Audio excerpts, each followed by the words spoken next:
My mom told me not to talk to strangers on the internet, but I'm glad I didn't listen. We are the Certified Noonas, your sisters in the love of Asian entertainment. Hi, I'm Amanda. I'm Jessie. I'm Natalia. And I'm Sky. And happy Lunar New Year. Joyous Ramadan. And I hope y'all have a acceptable Lent. I don't know what the actual, It's because Lent's not really like a celebratory thing. It's more like a penance thing, right? Respectfully. I hope you have a successful Lent, and if you're doing like a giving up something for Lent deal, we got a lot of like holidays that really just sort of like combined all at once. Which I think that's the next fun. time it's going to happen is like 150 years from now or something. Oh, like wow. that. It's pretty crazy. Because while like Lent is like has like a date already like in the calendar set by the Nicene Council, it's like Ramadan. It all depends on moon phases. Yeah, they're closer to lunar New. How it's determined and stuff. But anyway, if one of you listeners are celebrating one of those, we wish you the best of times. I don't know how many of us are celebrating most of those things. I am watching a lot of Ramadan cats because that's my favorite. Ramadan cats are good. Yeah, because all the cats are like, "Why are you up and eating? Like it's 3 a.m." I got all the ingredients Always to good. do hot pot with my family for Lunar New Year, but very nice. I had to work, and she was like, "Please don't do hot pot without me." So I'm just delayed. It's fine. Yeah, I did some Lunar New Year's nails on myself. Nice. They look nice. If anyone, They're fine. they're fine. They're okay. But anyway, that's we just like to give a little shout out to the holidays going down that we know of. If there's holidays we missed, I'm so sorry. Tell us about them. Genuinely, just do not know. people. But please let us know what holiday you're celebrating, even if it's just like a made up one that you only celebrate. I'd like to know. It's if you're Porfmas type deal, like I'd like to know about it. Anyway. We're here because it's somehow, actually, it's the shortest month of the year. This is the only month that it's like saying like, it's somehow the end of the month. It's like it's the end of the month. It's the end of the month, which means it's the last Monday of the month that this episode comes out, which makes it our What We're Watching episode. If this is your first time hanging out with us, because I do know we got a very nice comment from someone who found us purely because they had just watched How Can This Love Be Translated and really wanted to like find and just sort of Googled, and we came up, and then I believe it was a gentleman, a rare gentleman caller to the podcast. We do allow you guys. We do allow you. We're not going to kick you out. And he said he really liked our vibe, and he was really excited that someone was talking about the show, and he would be listening going forward. So welcome to the Certified Noonas Club. We love having new people. So if you're new and this is the first time you're experiencing this, every month on the last week of the month, we do an episode where we just tell you what Asian dramas and some non-Asian dramas. Listen, sometimes things happen and we talk about other things. We're not just a closed system here. We, that we've been watching and we think you might want to hear about and might want to check out yourself. So the way it's set up is we each do two main things in a round. So we go twice and then we end with a little speed round where we just do, here's the other stuff we been watching and just very quick thoughts about it, and then we all go about our day and I go and eat dinner, which is always a fun thing because we record this pretty late at night, but I'm a hot mess. So this week we changed to do a random order every month, and this month Jessie is going to start us off. So Jessie, what have you been watching? So last month, I had been talking about how I picked up a C-drama called In Between because I was looking for kind of a more female-centered situation. I watched a couple more episodes of that and wasn't feeling it. So I decided I would keep on the C-drama train, but find a new thing to watch. And since I was being lazy about it, I decided to go the route that I knew would give me the success that I wanted in this parameter of having either female centered or older characters. And that's go the the older female, younger male trope. Hell yeah, the And old just moon go of in there, and romance. I was like, yeah, that's what I'm gonna do. And I stumbled upon She and Her Perfect Person or Husband. Yes. It's a C-drama from 2022. I watched it on Viki. I completed the entire thing, so Oh, wow. I liked it. Wow.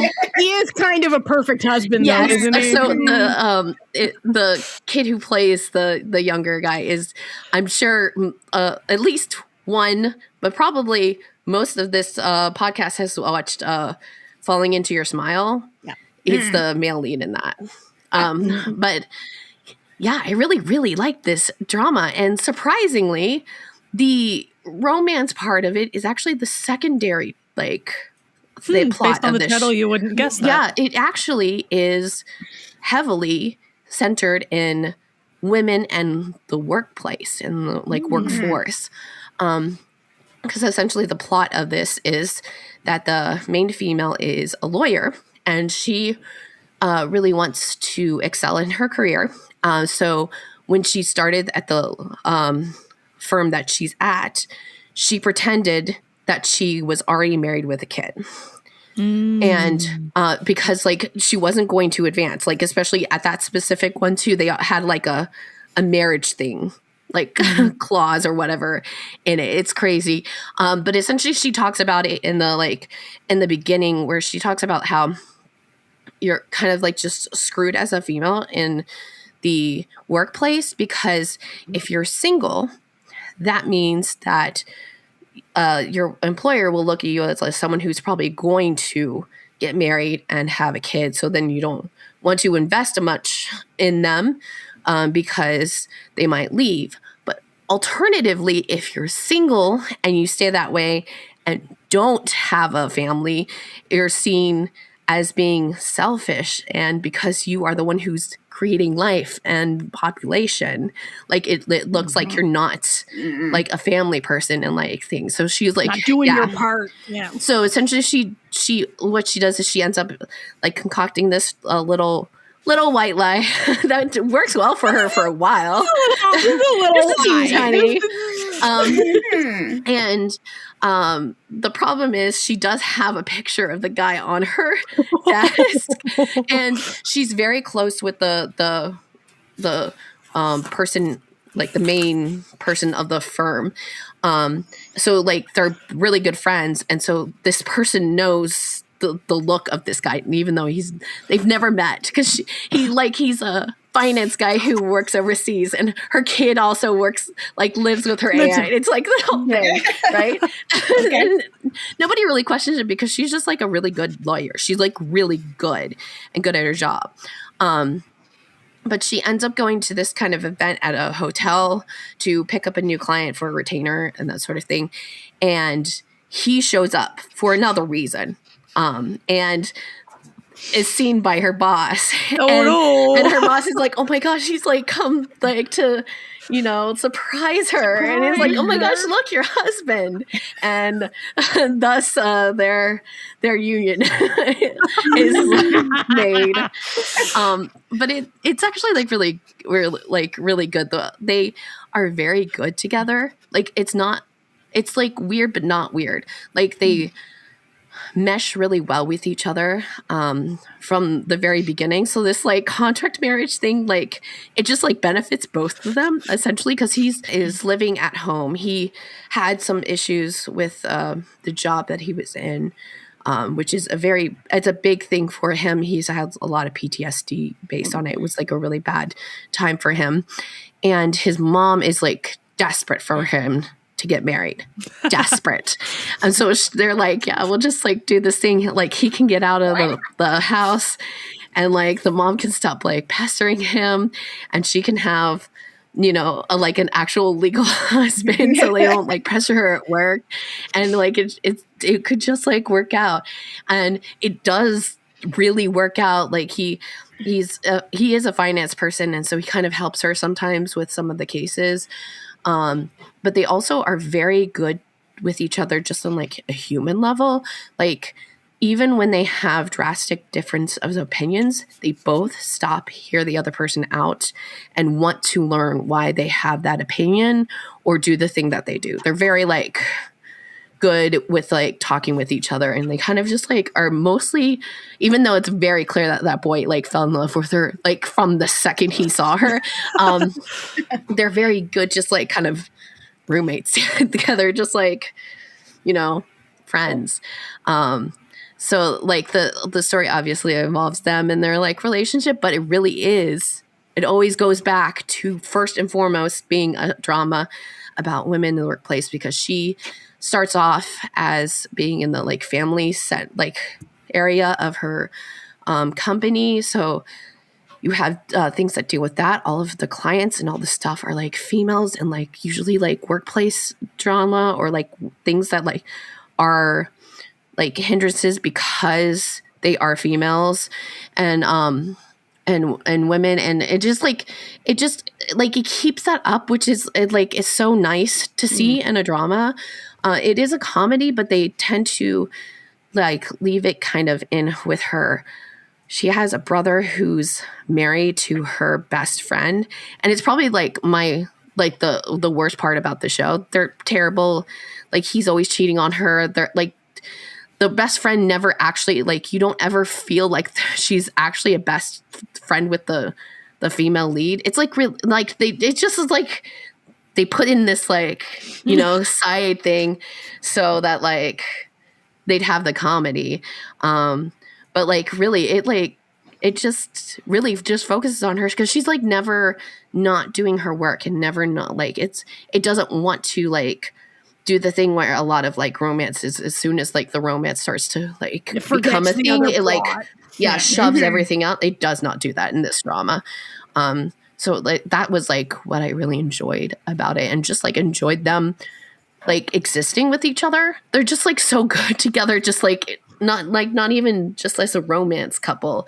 I will say that if you're like are looking for a drama that is talking about like the differences of ages, this is really not it, because it like comes up maybe twice, but it's never actually a thing. Like it just happens to be that she is like 10 years older or so from him. So it's not like an actual It's not like there's drama around that or whatever. I mean, like the mom might like kind of mentions it once. The like mom when they're isn't happy about it. No, because the mom isn't happy because it isn't like who she's picking. Like, you know, she wanted to be the one to pick the girl that like he goes like, you know, marries. But yeah, it's really like I really liked it. Like solidly throughout the entire show. It was an easy binge too, because like it's one like C dramas are like J dramas where like you can do this like it's like 40 minutes. You're in and out without you're just kind of like you're moving. Let's go. Let's another episode. Another episode. Sure, let's go. It'll be great. But yeah, I really think that everybody should give it a try, especially because it's on Viki. Yeah, it's easy to find. Nice. So my first pick, it's not on Viki. It's on WeTV. So a little more difficult to find, but really not that difficult to find. And it is a new show, a new GMMTV offering called My Romance Scammer. And this show is crazy. Crazy. All right, so we're presented with like our two main characters, okay? They're a pair of cousins. They're both nephews of this like billionaire tycoon, and their names are Pi and North. And Pi is super competent. He runs the family business. Like, he's successful. He loves his cousin. He loves his family. His family, most of them kind of suck, but like he's doing his best. Okay, he's like, you know, super put together. Everything, like he makes decisions very carefully. North is dumb. Okay, North is just a little dummy. He's bad at everything, but he's earnest and he's kind and he tries his best, but his best is not very good. But it's just so Pi is always very frustrated at him because he's like, why can't you just stop failing at everything you try? Look, I don't. And so anyway, and then North is a bit of a, you know, like I'm doing my best. Like, but I love you sort of energy to him, right? So in the midst of this, so it starts out with North asking for money because he wants to start a new business, and Pi being like, oh, yeah, whatever. Like, just sure. And then so while being frustrated at his cousin and his family things, he's got like an aunt who's like constantly, you know, trying to steal the company from him and all this, you know, like the classic rich people thing. He meets this architect named Tim, okay? And like they hit it off. But like he's, you know, since he's like he's a rich guy, he doesn't like, you know, take to people too easily because he never knows what people's intentions are. So they have this long running romance, and it's finally like things are, you know, getting together, and Tim is going to propose. Okay, they're going to get married, and he's like, oh, "This is finally happening for me. Like, I finally found someone that like I trust and is wonderful. This is so great." Meanwhile, Norse's business like fails. Obviously, he's dumb, and so he and Pi get into a fight, and then he's like, "I'm going on a vacation. I can't handle this anymore." So he goes on a vacation where he goes on this hike where he meets a fellow hiker, and the two of them get lost in the jungle. And they have like, and this other hiker named Yu like protects him through the night, and he's like, I think I'm in love with this man, and gets married immediately. Okay, like they legalized gay marriage, and these whirlwind gay marriages were happening like you wouldn't believe. So he then, you know, brings home his new husband, and his cousin is like, what the hell, man? Like, you don't know what this guy's intentions are. You don't know what any of this are. And Tim's like, it's going to be okay. It's going to be okay. Unbeknownst to both of these cousins, Yu is like a small-time scammer who accidentally like stumbled into this romance scam. Okay, like he's not a polished scammer. This sort of fell into his lap, and the only reason his scam is working is because North is very stupid. And since they're married, he's now entitled to a portion of North's assets if they divorce. So that's one thing. But then it turns out Tim is a very good scammer and has been running a very long con on Pi for the same purpose.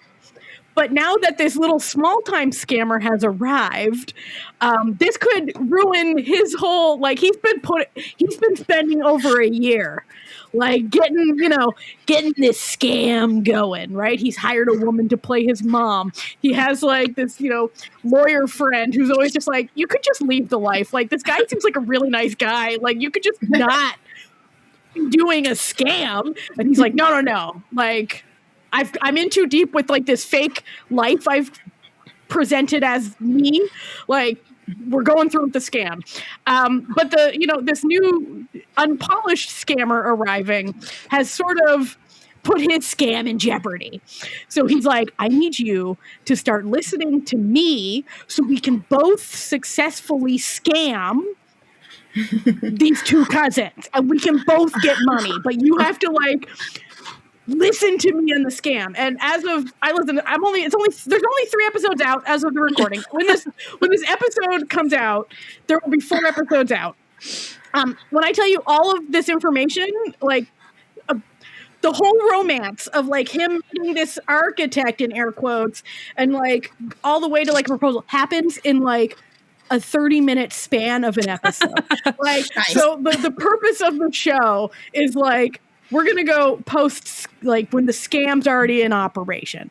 Now, from its, like, the offset, this seems like a show that a lot of people would be like, why the hell would I want to watch this? This is terrible. Mm-hmm. But when I tell you the cast of this show is delivering some absolute bangers here.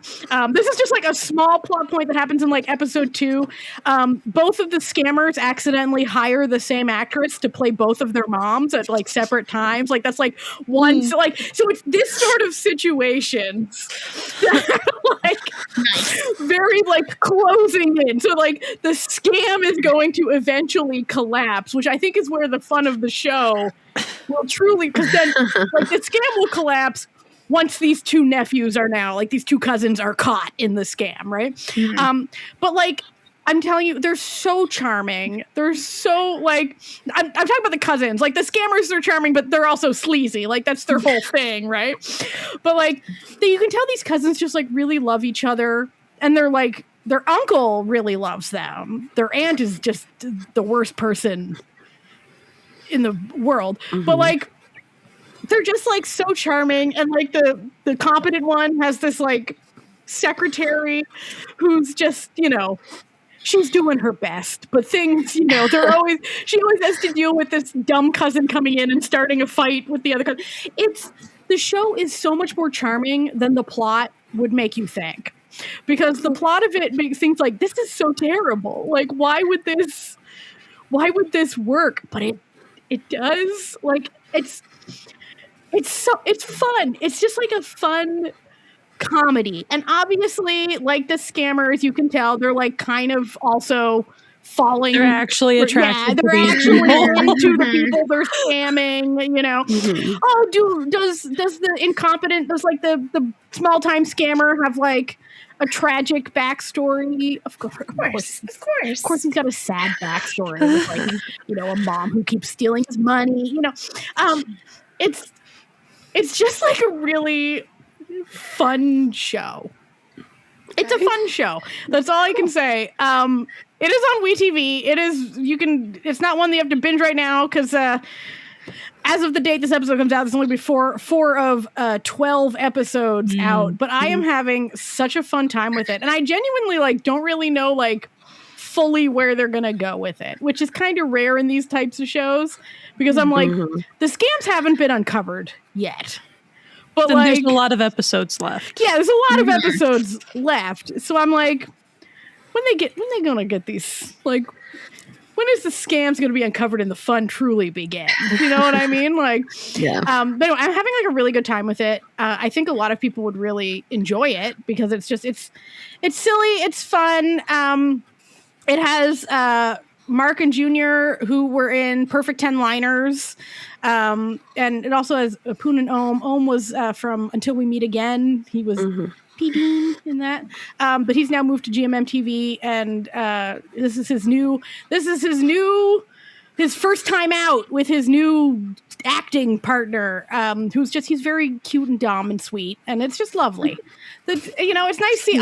Listen, I really like Ohm. Like, I'm a big Ohm fan. Okay, I think he's listen, he's good at acting, and he's very handsome. I think that really covers what most people are looking for in a GMM-TV show. You know what I mean? Like, it's very understandable why they gave him a contract, you know, but he's been sort of playing, like, they've had him in a couple shows where he'll basically show up as, like, oh, this is the guy that one of the characters had a crush on back in the day, and he's here to, like, say hi. Like, literally in Perfect 10 Liners, he showed up as the guy who plays the competent nephew's, like, high school crush for, like, half an episode. So it's like, I'm like, okay, finally, we're giving him something to do. So anyway, I'm really enjoying it. It's on WeTV, as I said. So I will probably next month give you an update in the speed round for how it's been going for me. So, Amanda, what is something that you've been watching? This past week, I picked up a J-drama. It's on Netflix, and it's from, like, the end of 2025. I think it actually finished this year.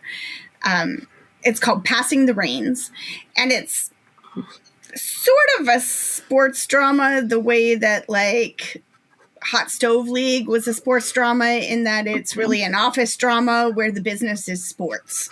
So in this, the business is horse racing, and our main character is he is a, oh my goodness, I want to say architect now, because you said, but yeah, accountant.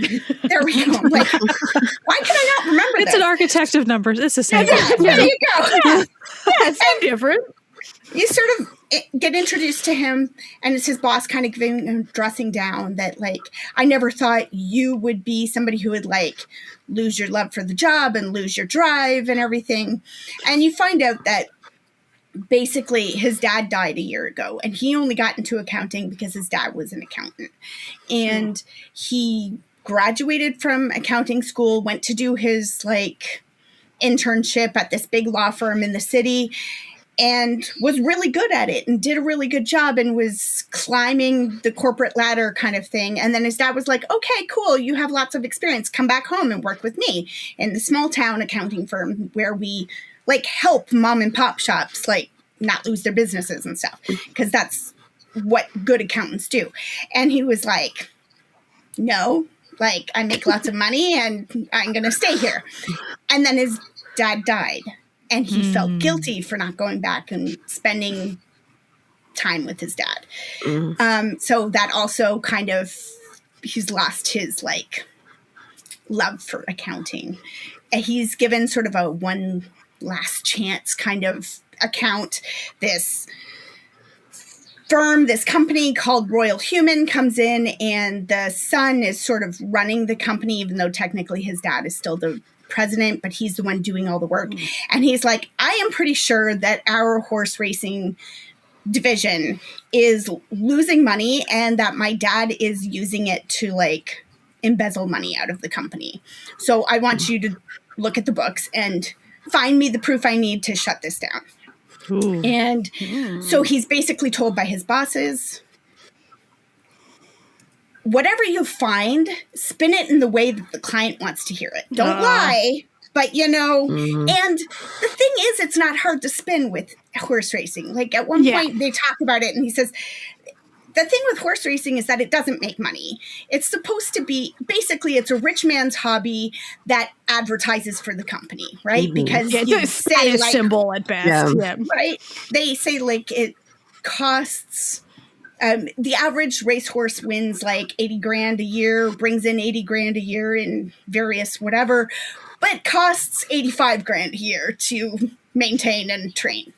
So he sort of, that's kind of how he words his thing.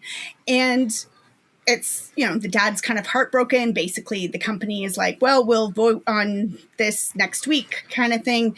But we're probably going to get rid of the horse racing division.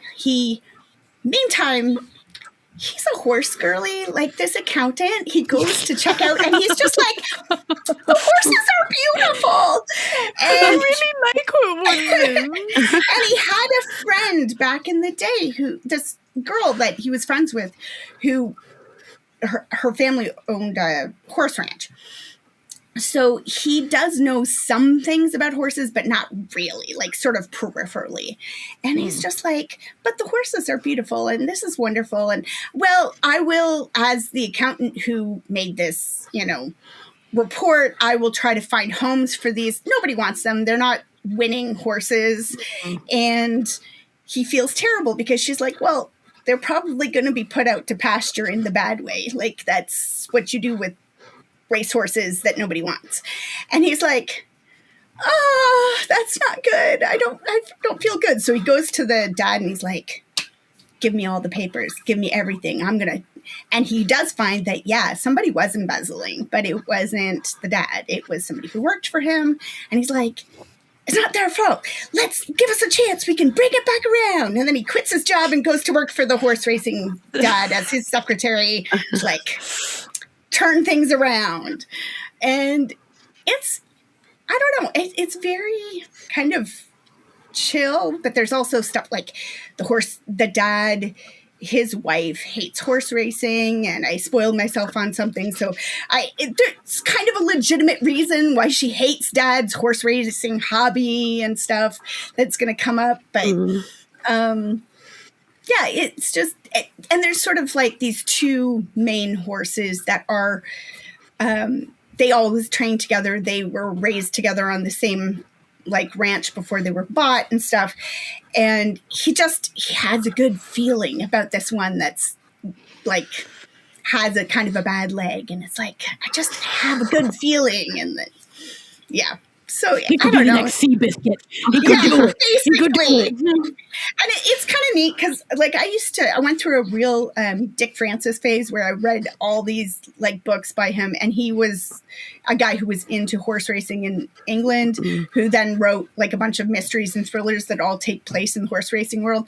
So that doesn't like give me knowledge of horse racing, but there's little things that I see. reflected, and I'm like, You oh, I know what they're recognize. doing right now. Like, I get that, right? So it's like, yeah, and it's interesting. I think if you were interested in knowing if you like horse racing, this is probably something that you would enjoy, because it does seem like they're looking at the details pretty well. But there's also like this friend from the past. They're spending a lot of time together, and she's divorced and has a kid, and you know, he's not dealing with his father's death, so he doesn't go home to see mom, and you know, and the son and the wife of the you know, CEO of this company are like scheming to get rid of the horses because they hate dad's horses, and you know, like,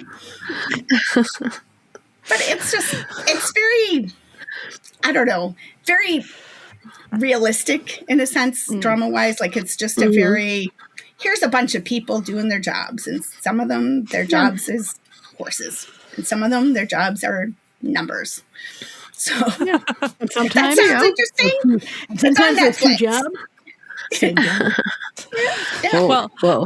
I remember when Natalia and I were putting that show into the spreadsheet for the what's coming up stuff, and it didn't trying to really have a figure it out. description, and it was very much like accountant, and we thought Meets royalty. horse. We thought that there was royalty involved. It was called Royal Family, like before they changed the name for like the English translation on Netflix.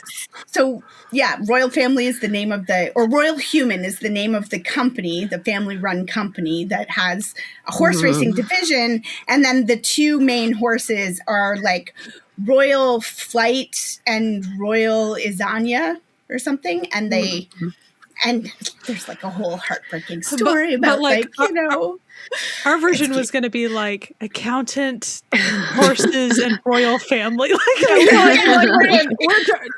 We're doing our best trying to figure this out for y'all. For anyone who doesn't come to our what's coming up live streams, we do it at the last Wednesday of every month, and basically we just tell you one coming up like this week. Yeah. That we are putting it out. And it basically, we just say all the dramas that come out, but occasionally a drama will be posted and we'll have like a coming out date, but the translation of the synopsis of the drama will be questionable at best.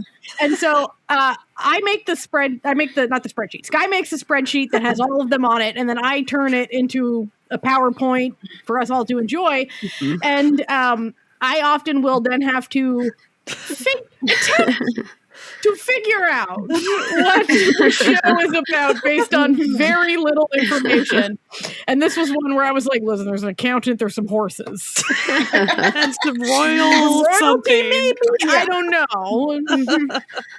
But now we know. Now we know. Now you know. Now we know. And Magura Ren's there, apparently. Yeah, there's lots of it's for some reason set in 2011, and I'm not sure why.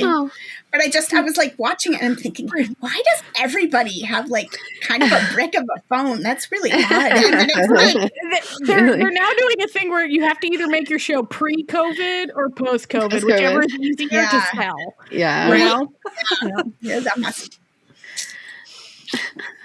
Sky, I bet you've got something you've been watching. Yeah. So to surprise to not many people, I'm going to talk about How Dare You. Yay! But I'm also going to I'm not going to be able to go into a lot of the plot because I'm not going to spoil stuff for you. So I'm going to just preface with if you're coming here wondering what it's about, I'm going to set a little bit of it up. You can do the premise because the premise is pretty quickly delivered. Yeah. Right. So it's a C drama. I'm watching it on IGE. It is now officially all out. I have only watched to episode 17 so far because I downed 10 episodes in one day when I started watching this thing. And then life responsibilities, I've been busy this past week. So stuff happened. But and it's one of those it's hitting all the right notes for me and now I'm getting 17 out of 32 episodes. So whenever you really, really like a show, it's you're in a binge and a half, it's gonna be done and I'm gonna be sad. you know, so you kind of start like slowing down a bit if you can't like, anyway. But then just so you know, if you go follow Aichi on Instagram and then you Aichi like Korea and US, like, so I saw all these clips and behind the scenes clips and I was liking them. And so then the algorithm's like, here, keep. And so it kept serving. The reason I'm saying this, it just spoiled me for the ending because that's what it did. So like, that's I remember Vicky used to do that. Yeah, Vicky too. And we'd be like, the show hasn't even been subtitled yet. Like, it was happiness. I was spoiled the day pretty much people in the West were able to see the very, like, are you guys, anyway, so. Yeah. Just beware. Because just beware. also, well, the thing that IT does is it's like, it does like a, I don't know, what do they call it, Power Pass or something? The last like 6 episodes, they'll be like, if you pay more money, we'll release them all. Yeah, WeTV does like, too. Yeah. And so like everybody did that. and then so then meanwhile, I'm like, I'm too cheap. meanwhile, I can they're wait a still week. going through Right? with the just like regular. Yeah.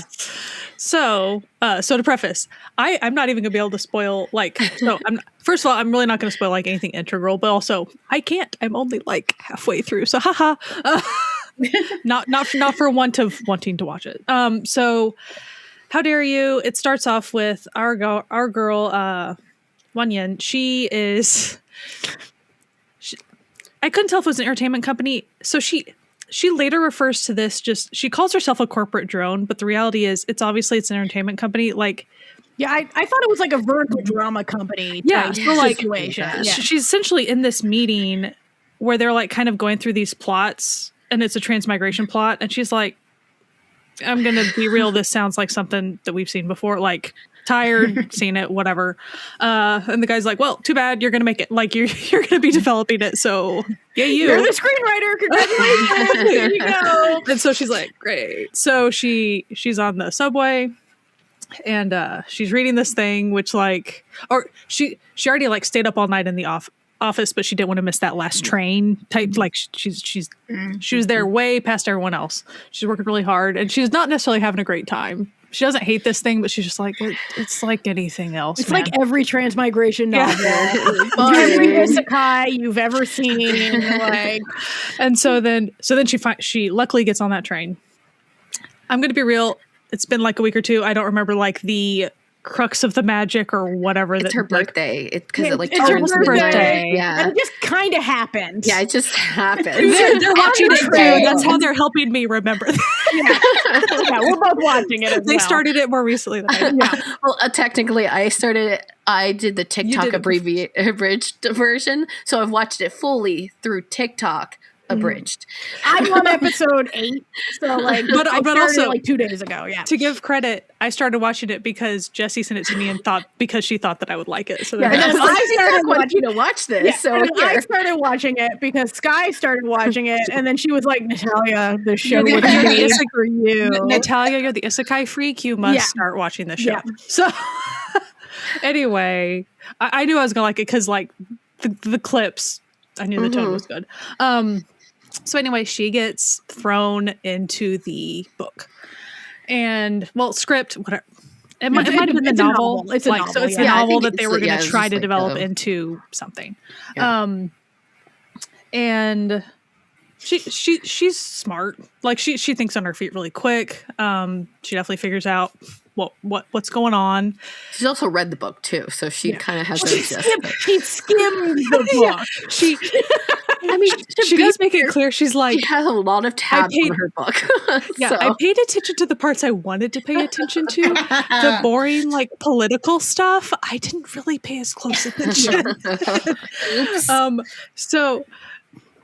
So to be clear, like the role that she magics into is not the main gal role. It's like the main villain gal role. And she's like, oh no, not good. And so then she just, you can tell she's like calculating, like, I need to figure out how to make that work. And so pretty soon she gets, have to go to the emperor to go be concubine. And she's like, great, this is not great. And she could just tell, though, that there was something just slightly off about this guy. And so she's like, I'm going to English at him. And then he Englished back at her. And they're like, oh, best friend forever. We are both transmigrated. We are buddies. Nice. And so to be clear, the Emperor in this narrative is also kind of the main bad guy. And so like they're essentially, their roles are the main bad couple. Like, but of course, because of that, they would suffer brutal ends by the end of this novel. And they're like, we cannot let that happen. Like, and so just out of the gate, they're like, best friends, like, we are going to make this work. And now, to be clear, he's not stupid, but he doesn't know the story. He read the back of the book. He just like clicked on the link on his phone and then like poof, he's here. Like he has no idea what's going on. And so he's having to rely on her. And she is because she's good with all these narrative things, like she knows the ins and outs of all the court stuff. And he's just like, okay, dude, like whatever you need to do, I can try to do it. And he's like really good at like acting on his feet. So like he's really good at suddenly like acting like the crazy emperor and being all like, oh, you have to listen to me. And then just afterwards he's like, hey, was that good? Was that good? Did you like what I was doing there? And she's like, oh yeah, it was good stuff. So they have a lot of, what I love about them is they have a ton of facial expressions, just a lot of knowing glances. And it's not necessarily romantic out of the gate or any, like they're really just trying to survive, man. And it's just really funny. Like, it's hilarious.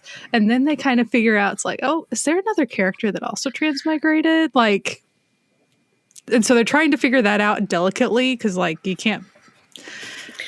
So it's pretty funny. And then what becomes kind of their thing is, like, sometimes secretly, sometimes not so secretly, they always share, like, dinner together and stuff to, like, then plot for the next day because they always have to be, like, figuring out, like, how to survive every day. And so, but often it's hot pot because that's her favorite thing. So hot pot, yay, we were just talking about that. Her favorite thing's hot pot. So that kind of becomes their like thing that they, and I will say that like, so this is just to be a teaser and it reveals nothing. So there's this one scene and this is the tone of like their friendship for a while. They figured out machination-wise for their characters, he needs to really be mad at her for a reason and like had expelled her from his quarters or whatever. But they still wanted to have hot pot together to like plot, like they needed to do that. So they're really in there having hot pot, but they have to act like they're fighting. And so watching this scene, it's funny. It's so good. So they're actually calmly eating is what they're doing, but the servants are right outside, those walls. And so they're calmly eating, but they're yelling at each other. And then he will periodically calmly take a plate and then drop it to the floor. Smash it on the ground. Yeah. And then like, they kind of get to the end of their pretend fight and she's not done eating. She's like, you need to keep it going. I'm not full yet. The vibe is so good on this show. And he's like, and he thinks for a second, it's like, okay. And then he drops something else. Like, it was just so calm and funny. And that's their relationship for a while is just kind of this comfortable friendship of like, okay, we're in it to win it. We're going to get this stuff.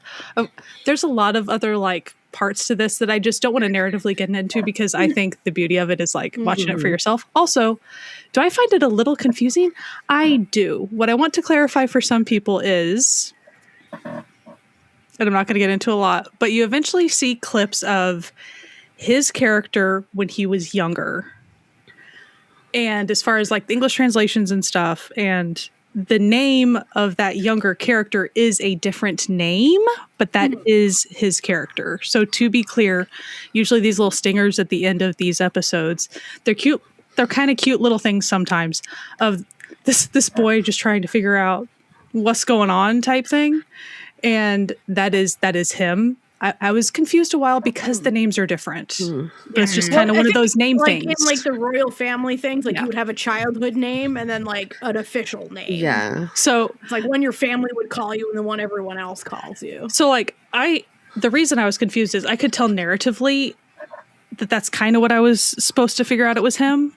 But because the names were different, I was pretty puzzled. And then what doesn't help is in quote unquote present time within the narrative, he has a son. Like, so there's also a kid that's like that age. So like, I was just a little confused about what we were doing for a while.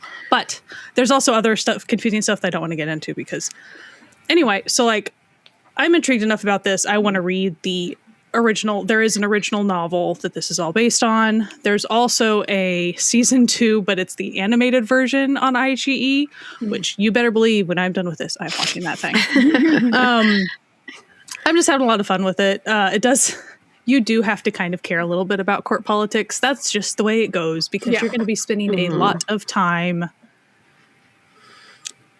Luckily for the show, I do care about court politics. I do think what's kind of interesting is there is one, essentially, I do want to get, here's what I will say about the court politics. The Emperor character is powerless because the Empress Dowager is bad and has like used him as a puppet for so long. And he knows he's powerless, but he does want to make things better for like the people.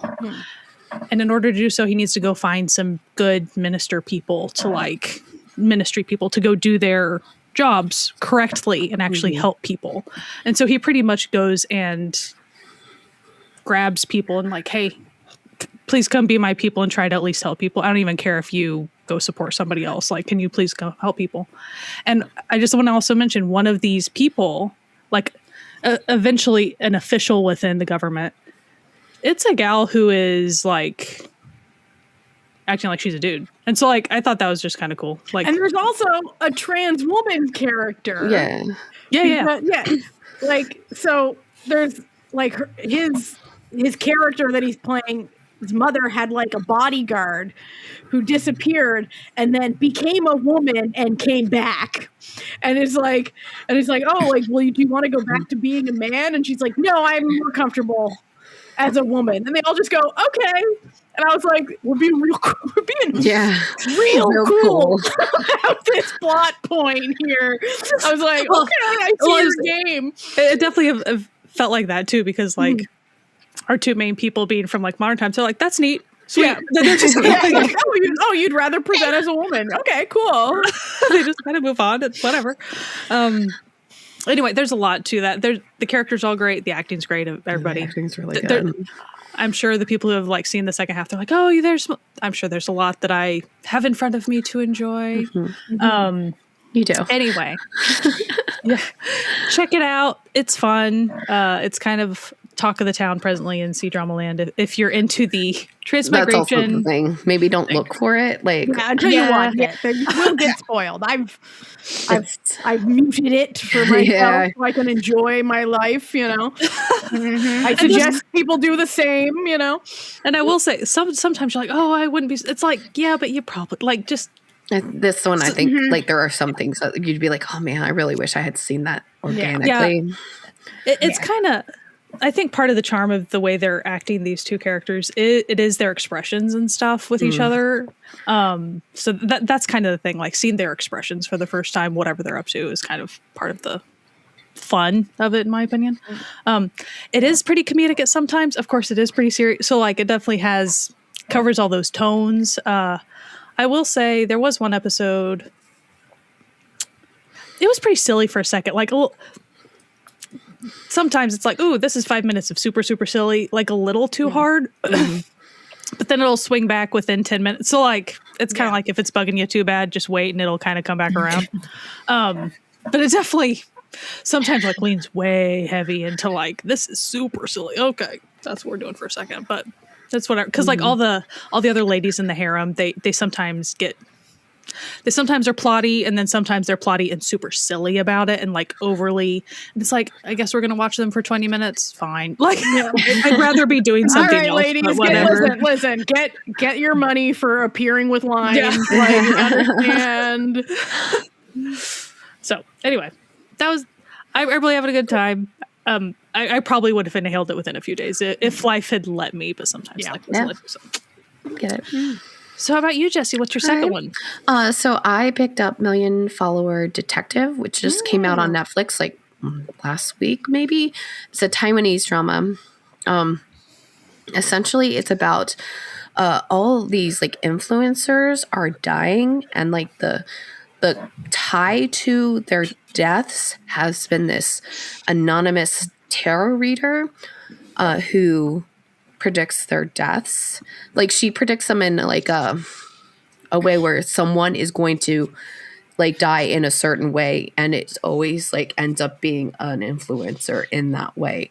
And so a detective is kind of brought onto the case to figure out what is going on and figure out who this tarot reader is that just like randomly live streams all of her readings. Because she also has like done other readings for other things and has like gotten those predictions right. Like sickness or like a natural event or something like that. So it's not just these, but it does feel like now it's like almost always about these influencers, and like a lot of influencers are just passing away.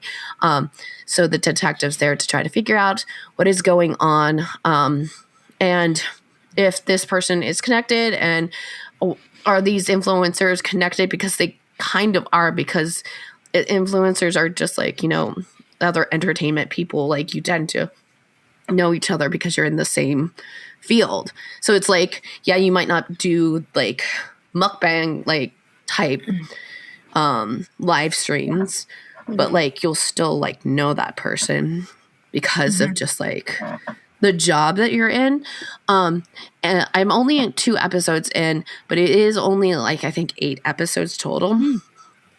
And I flew through those 2 episodes. Like I literally just watched it today. And I probably would have kept watching if not had to, you know, record this episode. It's like very fast paced. It's got a little bit more like action to it. So I think that if you're like not normally a crime person, you might like be into it because it's a little bit more interesting that way. The sound design is really good on the shows. And so like it also kind of adds to what is going on. And like a lot of the characters are connected in interesting ways. And I think they've been doing this like really cool thing where they kind of, they show like, you know, maybe some of these influencers are like just like annoying like kids who are like out actually not doing very good things, like they're vandalizing stuff, but like you see them, you know, later on not on the camera, and it's just like guys hanging out with each other and just like goofing around and being like friends and genuine like just goofing around and having fun. So it's like not just like being like, oh, influencers are bad and they're terrible people and this is the life that they'll like end up living and stuff like that. It kind of shows both sides. It also does a lot where you see like the influencers doing their thing and, you know, the chat boxes going away, you know, going on and that sort of thing. So I really enjoyed it that. And it's like got a lot of intriguing things with the mystery that I'm trying to figure out. And also with the detective himself, they show kind of like clips of his past with his family and like things going on. So there's still like kind of like another mystery about like what's going on with his family and kind of just his life too. And it's actually really interesting. And I'm excited to finish it to kind of see where all the roads lead on it. Nice. So, for anyone who's not into horror, you may not be aware that there's actually many different types of horror, and people can like different things. So there's slasher horror. There's like supernatural horror. There's something called body horror, which is like some, you know, your gross bodies doing gross things, you know. There's like a psychological horror where it's like, is this all happening in this person's head? But then there's my favorite type of horror. And my favorite type of horror is called cosmic horror or Lovecraftian horror. And the concept of cosmic horror is that you are realizing, like you as the audience or you as the character, like you, the character in this thing, is realizing that what they are facing is so vast and incomprehensible that it drives them to madness. Speaking of this, I actually went to the movie theater. Whoa. The movie theater and watched a film in the theater. And that film was called Iron Lung. Now you're wondering yourself, that doesn't sound like an Asian movie. I know what you're going to do with this. Okay, this is the second time listen, this is not the first time I've done this on What We're Watching. So anyway, there is an Asian American creator called Mark Fishbach, who goes by Markiplier on YouTube. In case you haven't heard of him. There are people who genuinely have never heard of him. Yeah. But he is, just so you know, he's well known. Yeah, he's literally one of the most well-known YouTubers. And for a very long time. Since over almost a decade. the beginning of YouTube. Yeah. He's been, and unlike other well-known YouTubers, he's not a piece of shit as much as everyone can tell. Okay? Like, he's doing good things. And so he's always been very interested in filmmaking, and horror games was like his genre that he mostly did.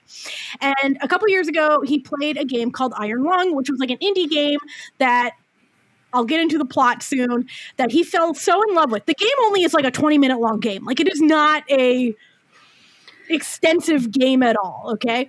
And he fell so in love with like the world building of this game that he then reached out to the one guy, because it was the one guy who made it, and was like, I want to make a movie version adapting your game. And that guy was like, holy shit, Markiplier? I'm sure that's one of those things like, is this a scam? Yeah, is this really happening? And so he did. And he spent his own money. He didn't go to any studio or anything. He broke the world record for how much blood was used in a film. And for $3 million, he made this movie called Iron Lung. And while I am not like a diehard Markiplier fan, I actually really respect the work that Markiplier has done in his creative life. So I was like, I want to go, and I like horror movies. And I knew like the vague story of the game. So I was like, yo, husband, do you want to go see? He didn't know anything about the game. This is important to know, okay? My husband knew nothing about the game. He only sort of knows Markiplier because I watch him occasionally, right? And so I was like, hey, want to go see Iron Lung? It's like a horror movie based on this game. And he was like, yeah, whatever, let's go see Iron Lung. And so I went thinking like, this movie will be fine. You know, like sometimes when you go and you're like, listen, I want to support someone trying to do like an indie, like, you know, break the ceiling of indie movie making. Like, you know, he worked really hard. It had like a very small cast. He paid for it all himself. Like, I want to go support indie art whenever you can. And then I left that theater being like, God damn, that was so much fun. I had such a good time at this movie. So here's the basic plot of Iron Lung. So the movie is 95% Markiplier in one room. Just keep that in mind. Not as Markiplier. He is a character. But if like you look at him and feel intense rage for some reason, like this might not be the one for you. So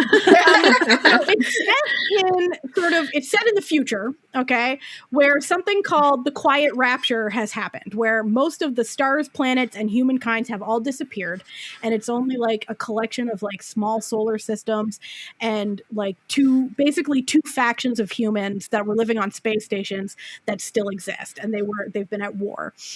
So one of these factions has been like exploring like whatever planets and moons and stuff that they can find that still remain to try to find or any sort of clues as to what happened and why this happened. And then B, to like find things that will help humanity survive. So they end up on this one planet, and the entire, like this moon is entirely an ocean made of blood, from what they can tell. And so Markiplier's character is a convict, and you sort of find out why he's a convict, who has been put in a submarine and welded into the submarine and sent down with like a special camera on the outside of the submarine to go to different points of interest to take pictures of what's there to like explore this. And he's been promised that once he does this, when he comes back up, he's free. Like he'll rejoin society and his debt to society will be paid. Okay. And of course goes horribly wrong. Wow, crazy. And the preceding like things that happen is him basically dealing with, am I going insane? Is any of this happening? Am I going to die? What is out there? Like, you know, while being welded into a submarine with no portholes, because it's too much pressure, so he's just fully metal, and the only thing that he can do to communicate with the outside is one little like vocal, like one little like intercom that sometimes connects to the people back up, you know, on the surface, and this special X-ray camera that he can briefly see whatever the camera's pointed out outside. This movie was so good, y'all.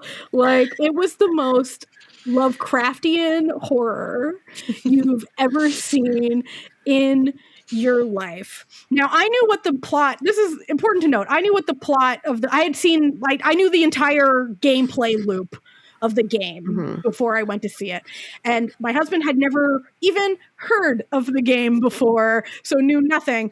And we both left that theater really enjoying, like saying like, wow, that was like really good. Like, we really love this. Now, the caveat to it is, if you don't like psychological horror, body horror, and cosmic horror, and you have a weird thing about blood, this ain't, and you maybe or claustrophobia, this movie ain't it, okay? I would just love to note that, like, among people's common top fears are things like blood and claustrophobia. Yeah. Those are common. But the thing to note about this movie is that it's not actually scary. Like, the movie isn't scary, it's disturbing. And so there's you know, a lot of people, I feel like they mistake, you know, horror has to be scary. It doesn't. It doesn't it's have to not be jump scare so much as it is like. Yeah, and I was actually expecting way more jump scares. No, like that wasn't what he was making here. He was making a movie about a man in this very hopeless situation, dealing with things beyond his comprehension and control. And it was so well done. I was so impressed. Like, because I went in expecting, like, it's going to be fine. You know, like, he's going to be fine. And then came out going, wow, like, he really did the thing. Like, he put his whole Markiplier into it. He put his whole Markiplier into this. And really, like, did a really good job. I did watch, like, someone who was reading a review from someone. And, guys, this review, like, clearly, when you're reading the review, you can tell the woman writing the review hates Markiplier. Like, you can tell, like, going into it that it didn't matter how good the movie was. She was going to hate it. Yeah. There was one sentence in it that this one YouTube creator who was like responding to it as someone who was like, no, actually, you're completely wrong about this movie. That made me actually like pause the video and go read it to my husband, who then burst out laughing. Was, keep in mind, this movie is 99% just Markiplier, who is Korean, in one confined space. You don't really meet that many. Like, you meet a few other people, but they are never fully on screen. It's just him, okay? And the plot was like, the complaint was like, oh, like, what's the racial diversity of this film? And it's like, it's predominantly white with a few Asian cast members. And it was like, did someone plunk it into a mean AI? My sibling in Christ, it's 99% one Asian cast member. I don't know what to tell you here. Everyone else is mostly just voices. Like, what do you mean? So that did genuinely make me laugh. The movie did really well. Like, it was like number one, like the weekend it came out. It's made, like, it cost him $3 million to make. Domestically, it made like $20 million the first weekend, which, like, for big movies, not that much. For a movie that cost $3 million to make, had no studio backing, and had people having to call theaters to ask for them to show it, that's pretty impressive. And it's been doing so well that they're now doing like an international release of it. So it's going like to Asia and like Europe and everything. So if you like horror this sort of not scary, but like disturbing horror, you may really enjoy this film. I really did. I literally, it takes a lot to get me to go to the movie theater. And it wasn't, listen, Montreal has like the VIP movie theater, which is what we normally go to, which is like premium seats that like fold back. You can order full meals and shit. It's like really nice. This wasn't even, this was just at the regular theater. You went to the regular. I went to like the pleb theater to see this, okay? Like, and when I went in, I didn't know what, like, when I tell you the spectrum of people coming to see this film was so vast and wide. It's like, it was me and my husband who were just like sort of boring, middle-aged looking people. And then like an older gentleman, like very prim proper looking older gentleman came in, followed by two goth teens. Followed by, you know, two very clear gamer types. You know the type. And I was like, and it was just like every spectrum of humanity, every race, every age, every lifestyle was like, we want to see the blood ocean video. Like we want in. And if you want to see oceans of blood, you're going to see oceans of blood. I'm telling you. So anyway, it was very good. I really enjoyed it. Can't recommend it enough. If that's the sort of movie you like. Right. If it's not the sort of movie you like, you're not going to like it. So I need people to realize that genre fiction exists for a reason. If you don't like Lovecraftian horror, if you don't like blood stuff, if you don't like watching a man slowly spiral into madness, this isn't the one for you. It's not. So just, pick something else. But if that does sound like fun, pick this. It's good. I get the Natalia seal of approval for my fellow horror. Jessie, you'd really like it, is what I'm trying to say here. No, I definitely think I would. I wouldn't have gone to the theaters to go see it. Especially like now. It'll eventually get released somewhere. Like I'm hopeful. He's been talking about that. Like, because I mean, like since he produced all this, he doesn't have he doesn't have like a guaranteed digital release because that's another thing that he has to do. He has to get it because he has digitized and like studios with the rights and stuff. So like he was hopeful that like with the like if it like gained attention that he'd recoup money to do that. And he did. He did. It was at number one spot for a while, and then they tried to like bury it because they're like, no, not the YouTuber dominating the box office. How dare he? How dare? And it's actually very stark because when you start going to a film and you start and they have like all like the studios that all the studio names come up and stuff, nothing. It just goes straight into it. It's just like it's just him and like five other people. But no, it was really well done. I really enjoyed it. And if it's still in theaters where you're playing and you like that sort of thing, you should go check it out. Support indie filmmaking. And I really hope that this leads to more like really interesting indie films being given a chance, because like absolutely like he has money from his YouTube career. That's why he was able to do this, but he's even like gone on and said like, no, I want to empower other people to do this too. Like nice. So anyway, that's all. Iron Lung's great. Amanda, what else you been watching? I have been watching an anime on Crunchyroll that is currently airing called Journal with Witch. And this is a slice of life story about grief and family relationships. And the main character, well, there's sort of two main characters. One is a novelist who doesn't take very good care of herself, but she writes her books and does her thing. She has a couple of close friends and is estranged from her older sister. She hasn't talked to her in years. And then one day finds out that her sister and brother-in-law have died in a horrible car accident and left behind a 15-year-old daughter. And she doesn't feel bad finding out that her sister is dead because she has this grudge in her heart against her sister.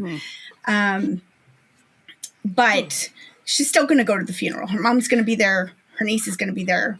It's the right thing to do.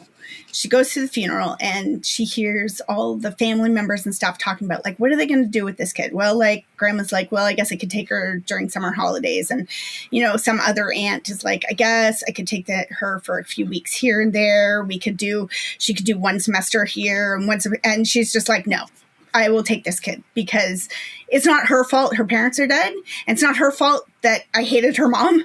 But, like, she deserves to grow up in a house with a person who will let her be herself and feel her feelings and go to one school because she's just about to graduate middle school. And it's like, you don't want to do high school going to, like, 3 different schools or whatever, right? She's like, no, we're just going to do the thing. And so she looks at the kid and says, listen, I can't promise to love you, because I don't love a lot of people, but I will look after you and I will make sure you're fed and your papers are signed for school and you're allowed to be the person you want to be.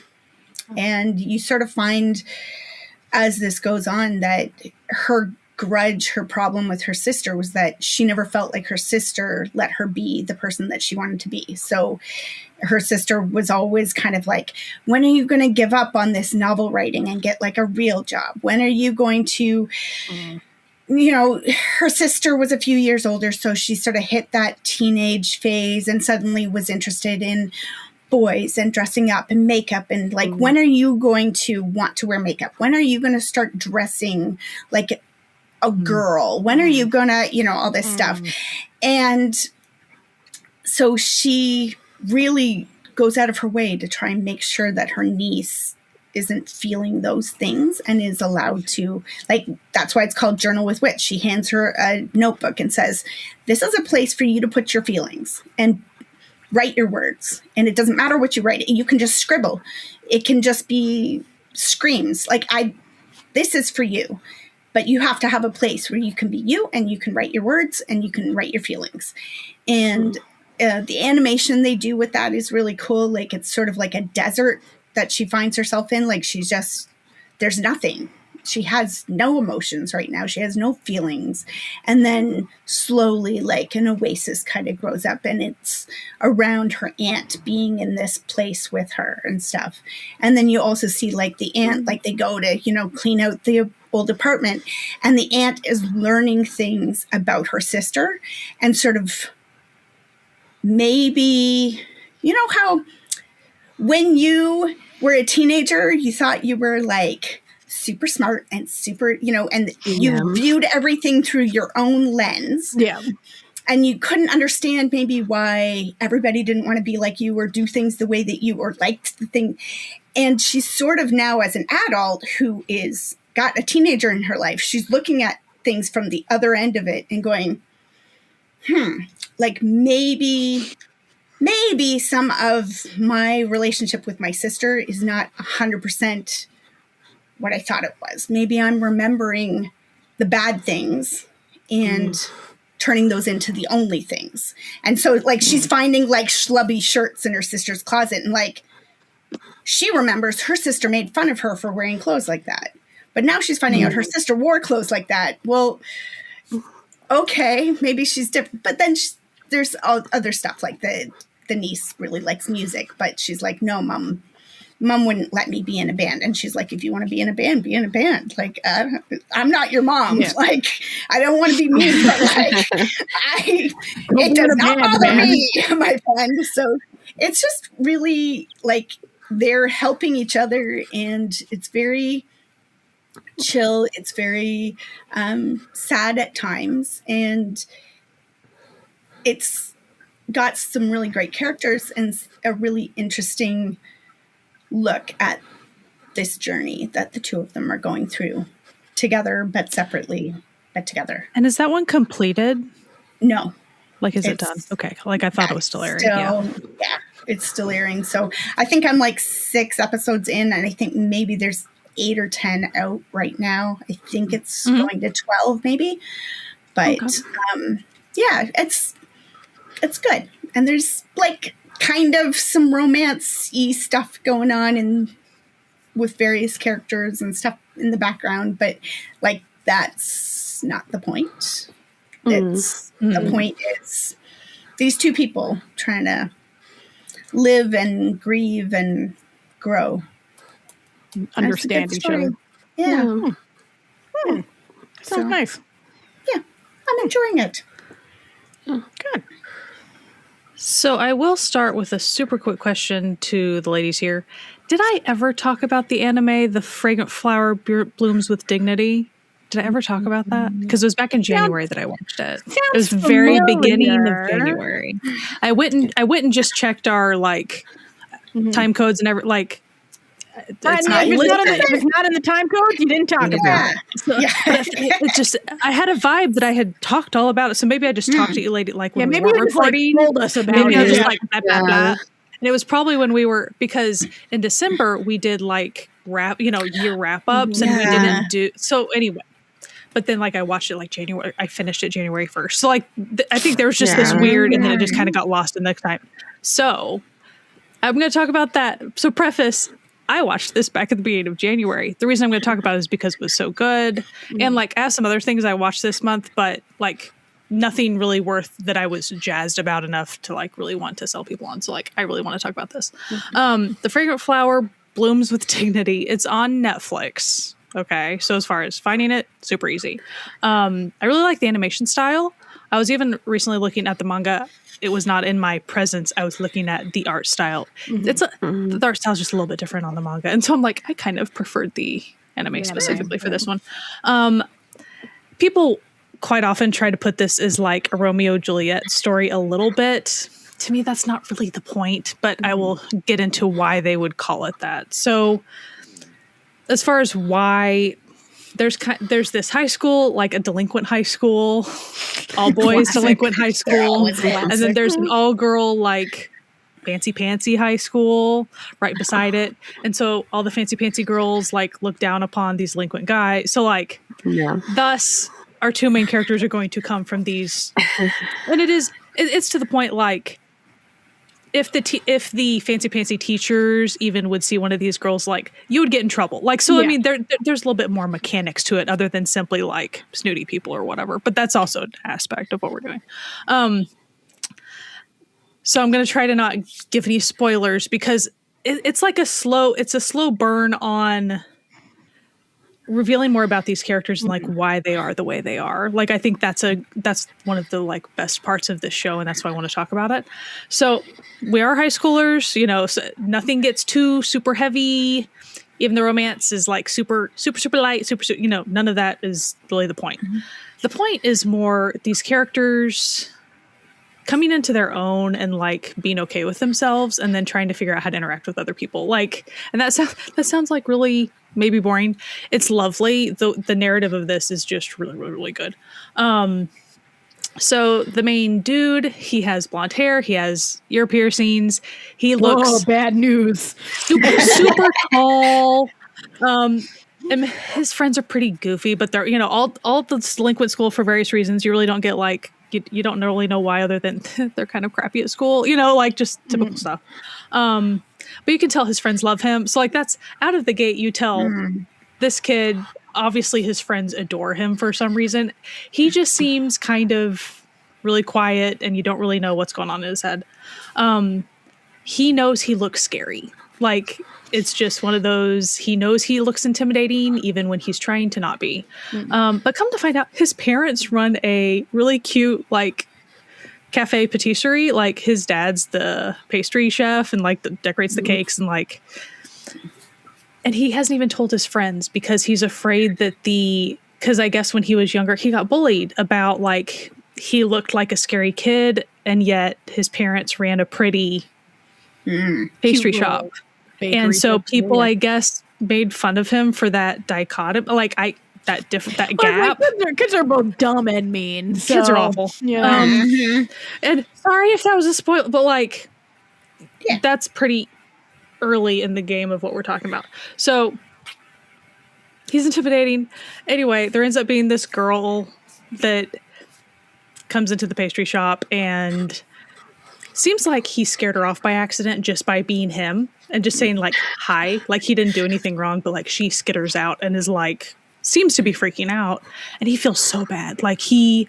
he's like, I scared her, and she was like evidently a regular customer. He hasn't worked for a while, like he hasn't had time to work for a while, and so his mom had already like made a friendship with this girl and stuff, and he's just crushed. He's like, what have I done? All I did was say, like, she seemed, I think she was crying, and he said, are you, like, anyway, there was something, he just like talked to her for a second, and she just bolted. So come to find out, it was because she was embarrassed because she has a crush on him and thought that he was cute, and she didn't know what to do, and so she just ran. Girl, get it. And of course, so you get like, she is just very authentic and disarming, but also like will kind of pretty much be honest and tell you what's on her mind. And he's very, I don't really know what to do with that. Like where I think I'm scary. What are you talking about? So there's just a lot of hesitation. You figure out like she really only has one friend who is a very, very quiet person and is scared of boys because she's had bullying from boys before. And so the friend eventually slowly warms up to him because he's a kind guy and slowly vets him as a friend. And so like the friend group keeps growing, and he keeps trying to hide that he's hanging out with these girls kind of for their safety too. But from his crazy boy group, and they eventually figure it out, and they're hurt that he hasn't told them, and then he eventually tells them. So anyway, so then it becomes y'all. Then it becomes a big friend group is what we all become, and even then there's still like slow reveals of like learning to fully trust each other and be. A lot of it's just being honest with each other. The little rope, the like main romance is a very slow burn. Mostly he feels like he put her in harm's way once because essentially people that were trying to beat him up went after her once, just all these types of things. And so he always feels guilty and guilty and guilty. He never does anything wrong. So it's always just a lot of back and forth, but the romance isn't the point. It really is these kids trying to trust themselves, trying to trust each other, and being honest with each other. Lovely. Like it was gorgeous. Nice. It was, it's, I'm going to rewatch it at some point. Like it's just a really, really good story. So highly, highly recommend. Even if you're not trying to do the romance so much, it really is just like, she's shy for a while. Yeah. It's not really the point. But also like these delinquent kids trying to feel like they're worth something. And then even the two come to find out like there were a lot of assumptions about the main girl since she's over at that posh school. She's on there on scholarship. She's not from a rich people. And so like, yeah, she's the number one student because she feels like she has to study so hard to have worth around these wealthy people. And then like her best friend has always just been her best friend forever and kind of has always sought her as kind of her stable person. And so like it's everyone trying to kind of become more whole people in and of themselves. And that's essentially what the two main characters kind of saw in each other, kind of the things that they were lacking. So even just as friends, like they were kind of filling those gaps for each other. So that's why it's just so lovely. So check it out, everybody. Like it's really low stakes on some level. Like there's really, we're not saving the world. We're not even really having a Romeo and Juliet moment. Like that's why, to me, Romeo and Juliet, the whole point is like the two main characters like romance. Like that's mainly what we're doing. And I don't think that's really it's really this friend group kind of finding themselves. And that's a lot of kind of high school animes for you, but like it is a good one. Yeah. Nice. And it was released summer 2025. So it's a more recent one. So it's easy to go grab on Netflix. So with that, we come to our speed round. Speed round. So that's basically, we just very quickly tell you other stuff we've been watching, and very, very quickly. This is blink and you miss it type deal. So Jessie, what are some other stuff you've been watching? All right. In the completed category, we have Can This Love Be Translated? We have an episode on that, and Love Between Lines, the C-drama. Watched it. In what I'm watching now, I started this C-drama, Duet of Shadows. I've only seen one episode because at the time it was only one episode. It's 1900s. It's about a detective, a forensic doctor team, kind of episodic. They're both female. It's a C-drama, so it's not a GL, but It's also kind of a two trio, young yeah. females. We're reading Those who have between the eyes to lines. see. Yes. I'm still watching Gimbop and Onigiri on Netflix. I probably would have dropped it if I wasn't watching it airing. And so it's like one episode a week. They're heavily leaning into the miscommunication and cultural like I think that's like actually what this show is supposed to be about. I started being melodramatic because I have this thing that I'm doing this year where I'm trying to like watch the dramas that I had on my like top of my list that I haven't been watching. Haven't watched. It's 2019 K drama. It's about a group of friends. I like it. I like the crew that started. I'm only on like episode 4, but I do like it. I started the J drama Sounds of Winter on the Netflix. It's a little bit slow. Sounds of Winter? Sounds of Winter. Okay. Yes. It's a little bit slow, a lot of dialogue. So if you're not into just dialogue and that sort of thing, it is also an airing J-drama. Another J-drama that I'm watching is Human Specimens because I didn't realize that it was on Prime. It's a weird murder scientist he's a butterfly scientist who made humans into other things. And I was just like, I saw that title and passed and I was like, this looks nuts. Yeah, man. I was like, this is on Prime? What? And I picked back up Pluto because I do want to finish it. So I've watched a couple more episodes since then. And that's my rapid fire. Nice. And Olympics. And the Olympics. Oh my gosh. Olympics. Go US ice hockey team won today. Alyssa won on figure skating. I just love everything about Olympics. So for my speed round, I'm not even going to preface it by being like, "Oh, I didn't watch that much." Yeah, I watched a bunch. Okay, I watched. I'm going to be real. I watched a bunch this month. So I started on iQIYI Duang with You, which is a new BL.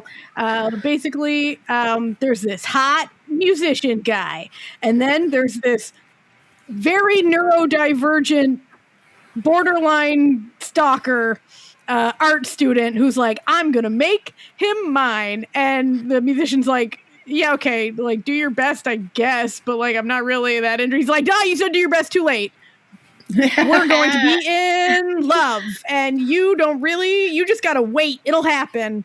And though he's very cheerful, and then is like trying to convince this very stoic, uninterested man to love him, and that's this very college comedy shenanigans. It's cute. It's cute. It's like harmless, mindless fun.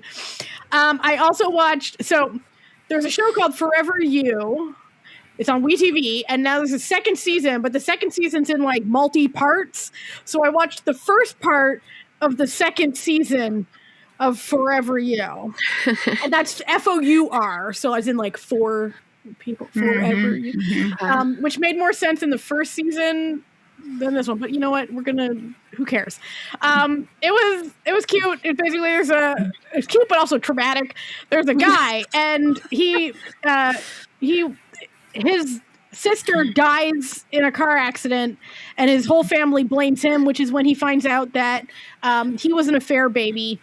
And his mother, who he thought was his mother, was not his mother, and she hates him and blames him for his half-sister's death. And he loved his half-sister so much, and his dad's abusive and also blames him and is like, you're useless and I hate you, but you're also an embarrassment to me, and no one can know that, like, I had an affair with some woman back in the day. And then he's in love with his old neighbor and meets him again at college, and his dad has told him in no uncertain terms he cannot be friends with this guy anymore because he doesn't want his family to find out their family affairs. But the heart wants what it wants. That's the basic premise of that. It's fine. I think like the next chunk of it's a little bit more interesting for me personally, but that's in like 2 weeks, so. We'll see when that happens. I've been rewatching a bunch of stuff. So I rewatched the very questionable Thai drama Battle of the Writers.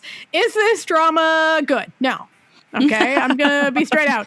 But does it have like that sort of vibe where you're like, this is enjoyable to watch, even though this is a mess? yeah, basically it's about these two writers who they knew each other as kids, but one of them doesn't realize they did. And one gets accused of plagiarizing the other. And the other one's like, nah, he didn't plagiarize me. Just we're both talking about the same childhood situation that we both had together, but like he doesn't realize this. And then him and their other gay friends, and then their token straight friend, who are all writers, and the straight friend's also Chinese, even though this is a Thai drama. Just sort of move it. Decide to secretly write a gay Danmei novel together under a pseudonym, where each of them like just does a chapter after the other, and basically it's about their various love lives, except for the Chinese guy. The Chinese guy's just like kind of there, and he's married to a woman at one point in the show. It's not even that important of a plot point. It's just like, oh yeah, we're going to his wedding, and you're like, oh, he's the token straight friend in this like gay group. How fun! And they have like these dumb little, like, they'll be having like online chats, but it'll just show them with like their hair done with cute little clips and like little makeup on and like matching pajamas, like talking about what they're going to do next in their gay novel. It's so dumb and I love it. I love it. I don't think it's actually anywhere, but you can find it in your heart. Gotcha. Just gonna believe. I finished Spring Fever on Prime. It was very cute. We already talked about that last month. At Amanda's suggestion, I watched Head Over Heels, which was also on Prime, and I loved it. And as soon as I finished it, I texted Sky and said, Sky, you should watch Head Over Heels. I think you'll really like it. I have not pressed play yet because I haven't had time. Yeah. Teen shaman just wants to be a normal teen. And then hot teen guy walks into her shaman thing, but she knows he's about to die because he's been horribly haunted by ghosts. And she's like, I'm going to save his life. And that's the basic premise of that. It was very fun. I've been rewatching I've been doing a lot of rewatching. Just keep that in mind. The Sign on iQIYI, which is a very difficult to explain this show. It is like a crime action show that also has a bunch of supernatural stuff happening, and it's gay. So, All right. and the production quality very high. At times, you're like, "What is happening? What's happening in this show?" But it is very fun. I also was watching How Dare You, obviously. I started watching.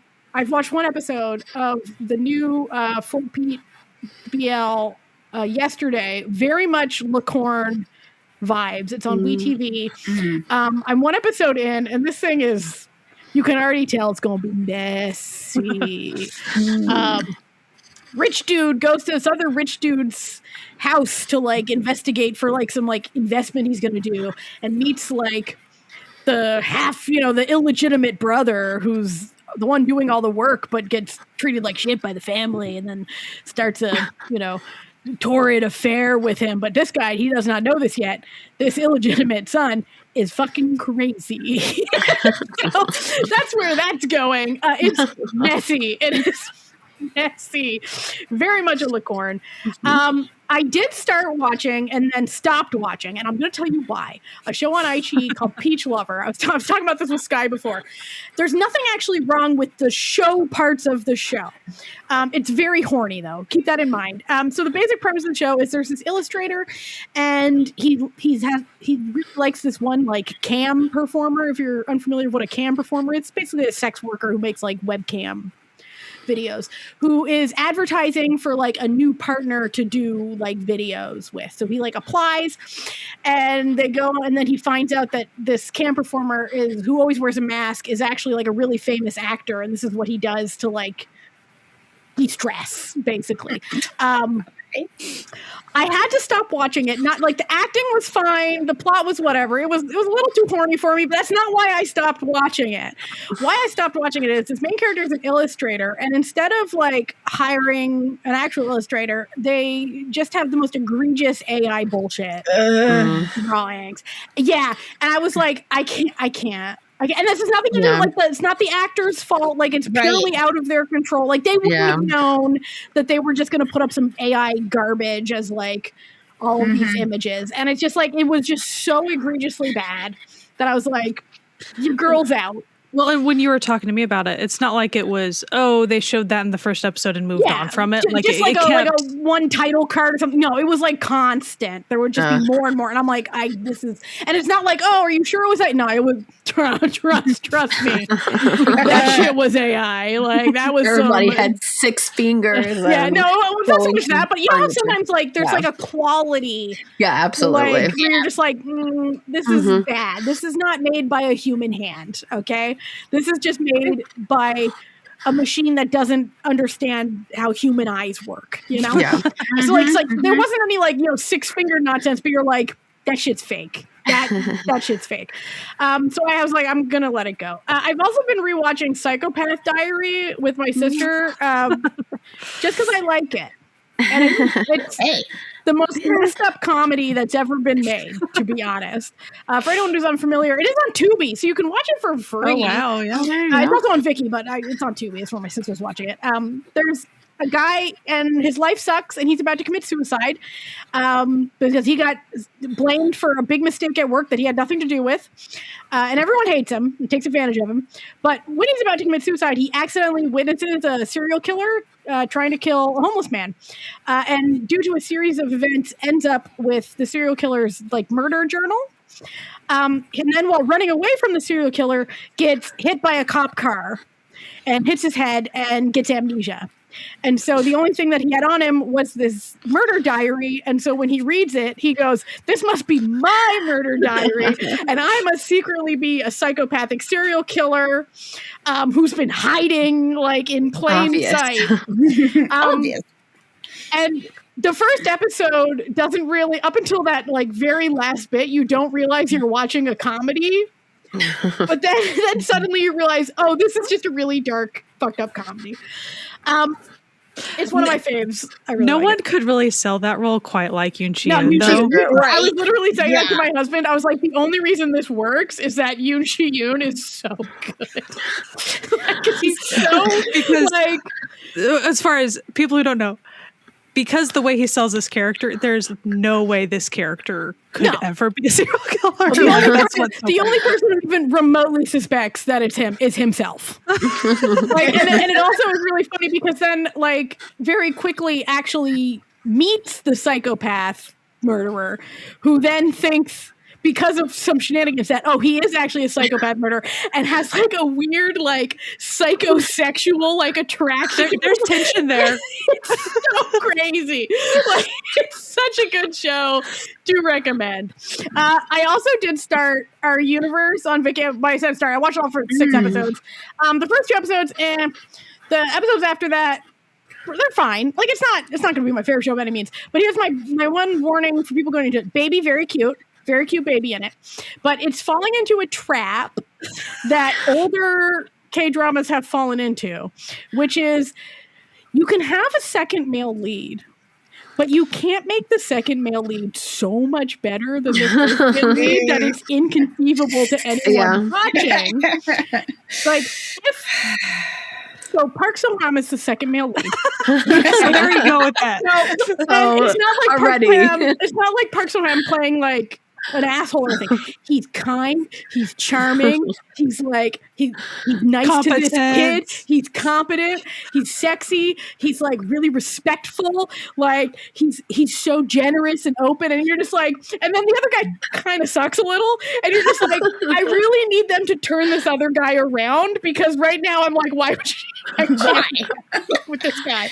Like Park Sung-ham's right there. What do you mean? Well, and so Natalia and I were talking about it because I watched just a couple episodes of it, and I was like, unless they really did something to Park Sung-ham's character, which they could, they could, but that would be the only acceptable reason to be like he's a non-option. Yeah, as of like the first 6 episode, Park Sung-ham really comes out of this first 6 episode being like the best guy you've ever seen.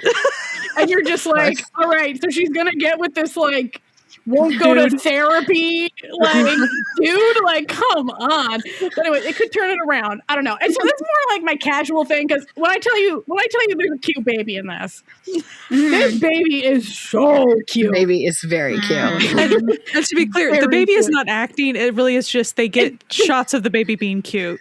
Yeah. And it's like, and the baby, like they'll just have shots of them like carrying the baby, and then they'll occasionally just film the baby doing normal baby stuff that like will be said like what I think would have happened, because the baby is too young to be acting. Like the baby so they'll just like set it up so that any baby would do what they need the baby to do in this exact situation. You know what I mean? And it's very cute. So it's like, yeah, of course, if you cover a baby in ketchup, they're going to immediately rub that on everything. So it's just like they've set this baby up for success in this like acting. Nice. The baby, so cute. I will say it is quite funny the various ways that this male lead carries this baby around, like in the beginning, because like listen, I was watching it, I started laughing. I'm like, because that's how every man who's never held a baby picks up a baby, like sort of holding it like away from him, sort of holding it like a football, like like he puts it in like a wheeled bucket at one point, and it's just like pulling him in the bucket, and the baby's just looking at him like, what are we doing? But anyway, you can't make Park Seo-ham your second male lead. You just can't. I'm sorry, you can't. You're a total asshole if you're going to do that, because there's no way. Also, I do want to give a small shout out to like I've seen some of like promo stuff. Like I think I saw a Vicky promo clip. Like as far as like they were just doing a little skit thing or whatever. Yeah. And Park Seo-ham was Park Seo-hamming because he really was like, he was confused at what they were even doing in their skit. I was like, oh, buddy. He's so charming even when he doesn't mean to be charming. Like, and he's just so charming. And you're just like, girl, why? You would never even consider this other job. Like, are you kidding me? He's like, oh, you're raising a child? I'm going to be the dad that stepped up. That's his whole energy. And you're just like, unless this guy kicks a puppy, like how are they going to make him not the choice? That's what's actually keeping me going at this point, because I'm like, I need to see how the they calculus of this. Yeah, that's like, true. are they going to just like do what they used to do, where it's like they would just sort of pretend like the perfect man wasn't the second male lead? Like the heart once with a heart once. Yeah, and you're just sitting there and you're like, girl, no self-respecting woman in this like. No woman's heart 2026. We don't make that mistake. No woman's heart would be swayed that much by this guy. Like, yeah, he's got a sad backstory, but that's Park Seo-ham in like a suit. Be for fucking real. You know what I mean? I also did watch the first half of the new season of Bridgerton, and then I'm not. Listen. Call me basic if you want. I like Bridgerton, so sue me. I think it's fun. The dresses are pretty. Everyone in it's pretty. What do you want from me? It's a fun season. It's got a little Cinderella vibe happening this season, so it's fun. And of course, as always, my obsession with vertical dramas has not ceased. I watch at least one a day, usually more, because they do not take me long and I don't sleep very much. So I watch one before bed and I watch one when I wake up, when my cat wakes me up way too early to be fed. And it's way too early to be fed, as in she wakes me up and she's not getting fed for like another 2 hours, but now I'm awake. You know? You can watch those on YouTube. I did watch one that genuinely had me going, had me in stitches. I'll probably post it like in the post. It was an isekai one. Two best friends get isekai'd and they're supposed to be enemies, and each of them has a hot dude who's like involved with them somehow, and they're like, no, we're best friends, like, but they're like, no, they had like, no, my lady, she has evil intentions about you, and she's like, don't you dare take me away from my best friend. And it's very very silly and very fun. And then I watched one today that this one, sometimes they'll have like a premise that you cannot help but be like, yeah, okay, where like a woman like finds out her son has died, okay, like committed suicide, and in grief she dies, and then is reborn as an 18-year-old, but she's reborn at the same time that her son is also 18. So then she's just like, I'm your mom, and he's like, lady, what? But then she does convince him, and then so they're like going to school together, and she's like, I'm gonna turn your life around so you're not such a loser. And then his dad also gets reborn as an 18-year-old, but she hates him. They were estranged. So then the dad's like, I know that this is my ex like reborn. I'm gonna turn all our lives around, and they're all just 18 together. Wild. That sounds like a nightmare. Yeah. Like, wow. Yeah.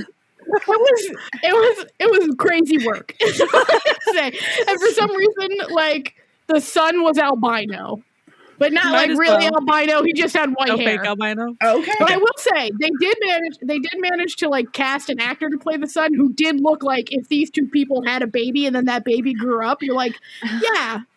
Maybe. Okay, because normally they're just like who's ever available that day just gets put in these characters.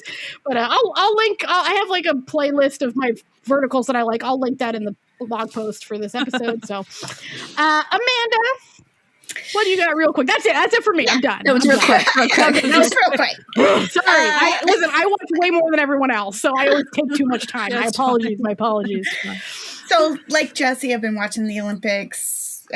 This Countless Love to Be Translated, which we talked about. I'm less happy about the women's hockey today than Jessie. It was so good. It's the last 2 minutes of the game. It was a really good game. It was a great game. It was an exciting game. Yeah. I didn't watch it. I'm just assuming. I don't really do sports, so I'm just like, it sounds great. Canada was winning until everyone like had a 2 good minutes time to the end, and then it was like, oh no. I just hope everyone had a good time, and then all the women go home to their lesbian lovers and have a lovely time. Okay, that's the thing. Our team captain just proposed to her speed skater girlfriend, literally like yesterday. So it's like she did that, and then she turned around the game. It's a great time for her. So that's winning. Listen, while as a Canadian, I should be more upset for the loss for Canada, but I'm actually like, this is a win for lesbianism. So you go, girls. Listen, whoever wins, lesbians are winning in women's hockey. Let's be honest. Like, and then on our U.S. men's team, we have that kid who used to be on a Canadian team. He's not Canadian though. Yeah. But like his whole thing is everybody thinks he's just surrounded by ghosts. Yeah. No.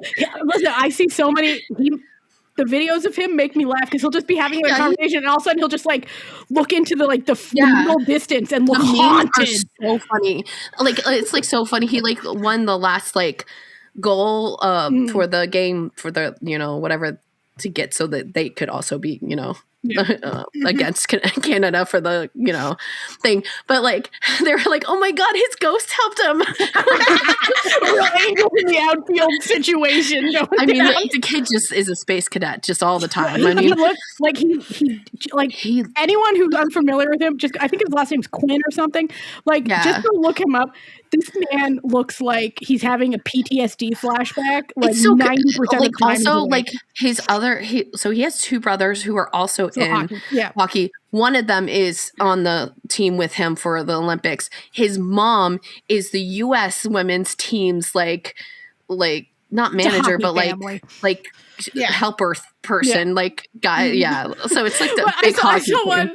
I saw one about these two brothers where it's like the two brothers, they both look like they're haunted, but one of them looks like he's accepted the ghost as friends and the other one looks like they're out to get him.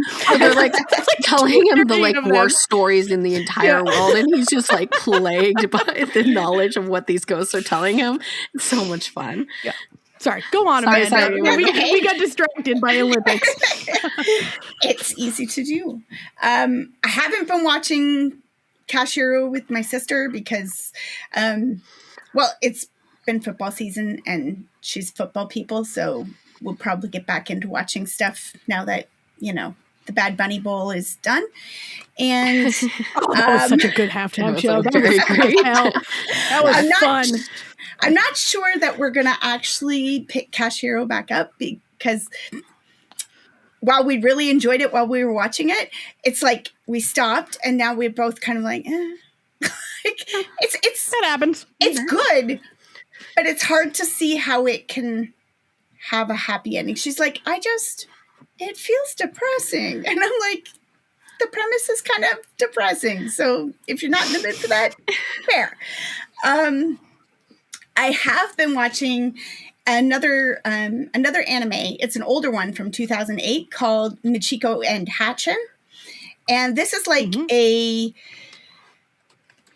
it's like a 70s blaxploitation anime, basically, about it's set in Brazil. This woman escapes prison and goes to find her soon-to-be 10-year-old daughter who was adopted out to an incredibly abusive family.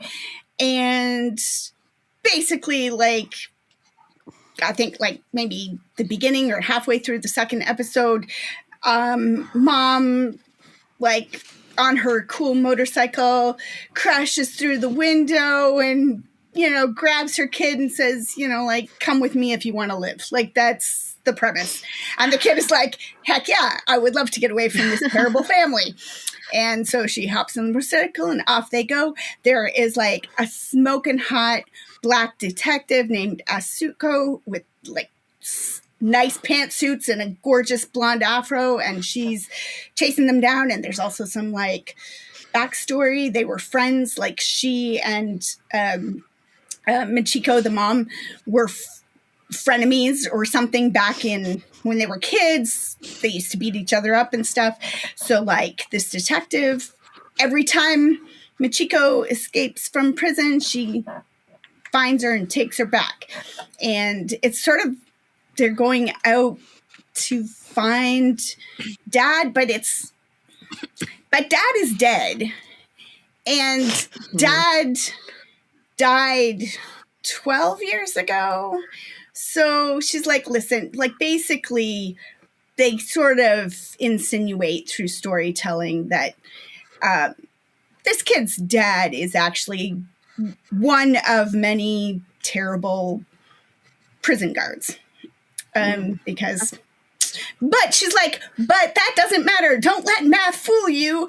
The love of my life is your wonderful dad. And we're going to go find somebody new to be your wonderful dad, even though he died in a bus accident. Like, I don't know, but they're going off to like live their best life together on a motorcycle. And it's wild. The animation is really good. You know, sometimes when you're watching an anime, if they have characters of color, it's not animated great. Very well. Yeah. These are like two of the most stunningly beautiful women I've ever seen in my life. Michiko and Atsuko, like gorgeously animated, very stunning. Breasts that are just, you know, normal, attractive lady breasts. They're not doing their own thing. They're not like, you know, they're just questionable physics. Independent of gravity, bouncing in multiple directions. So it's the first episode in particular, first episode and a half, kind of a hard watch because like the abuse the daughter is taking is pretty intense. And then, you know, they're hinting at what the mom has been going through in prison.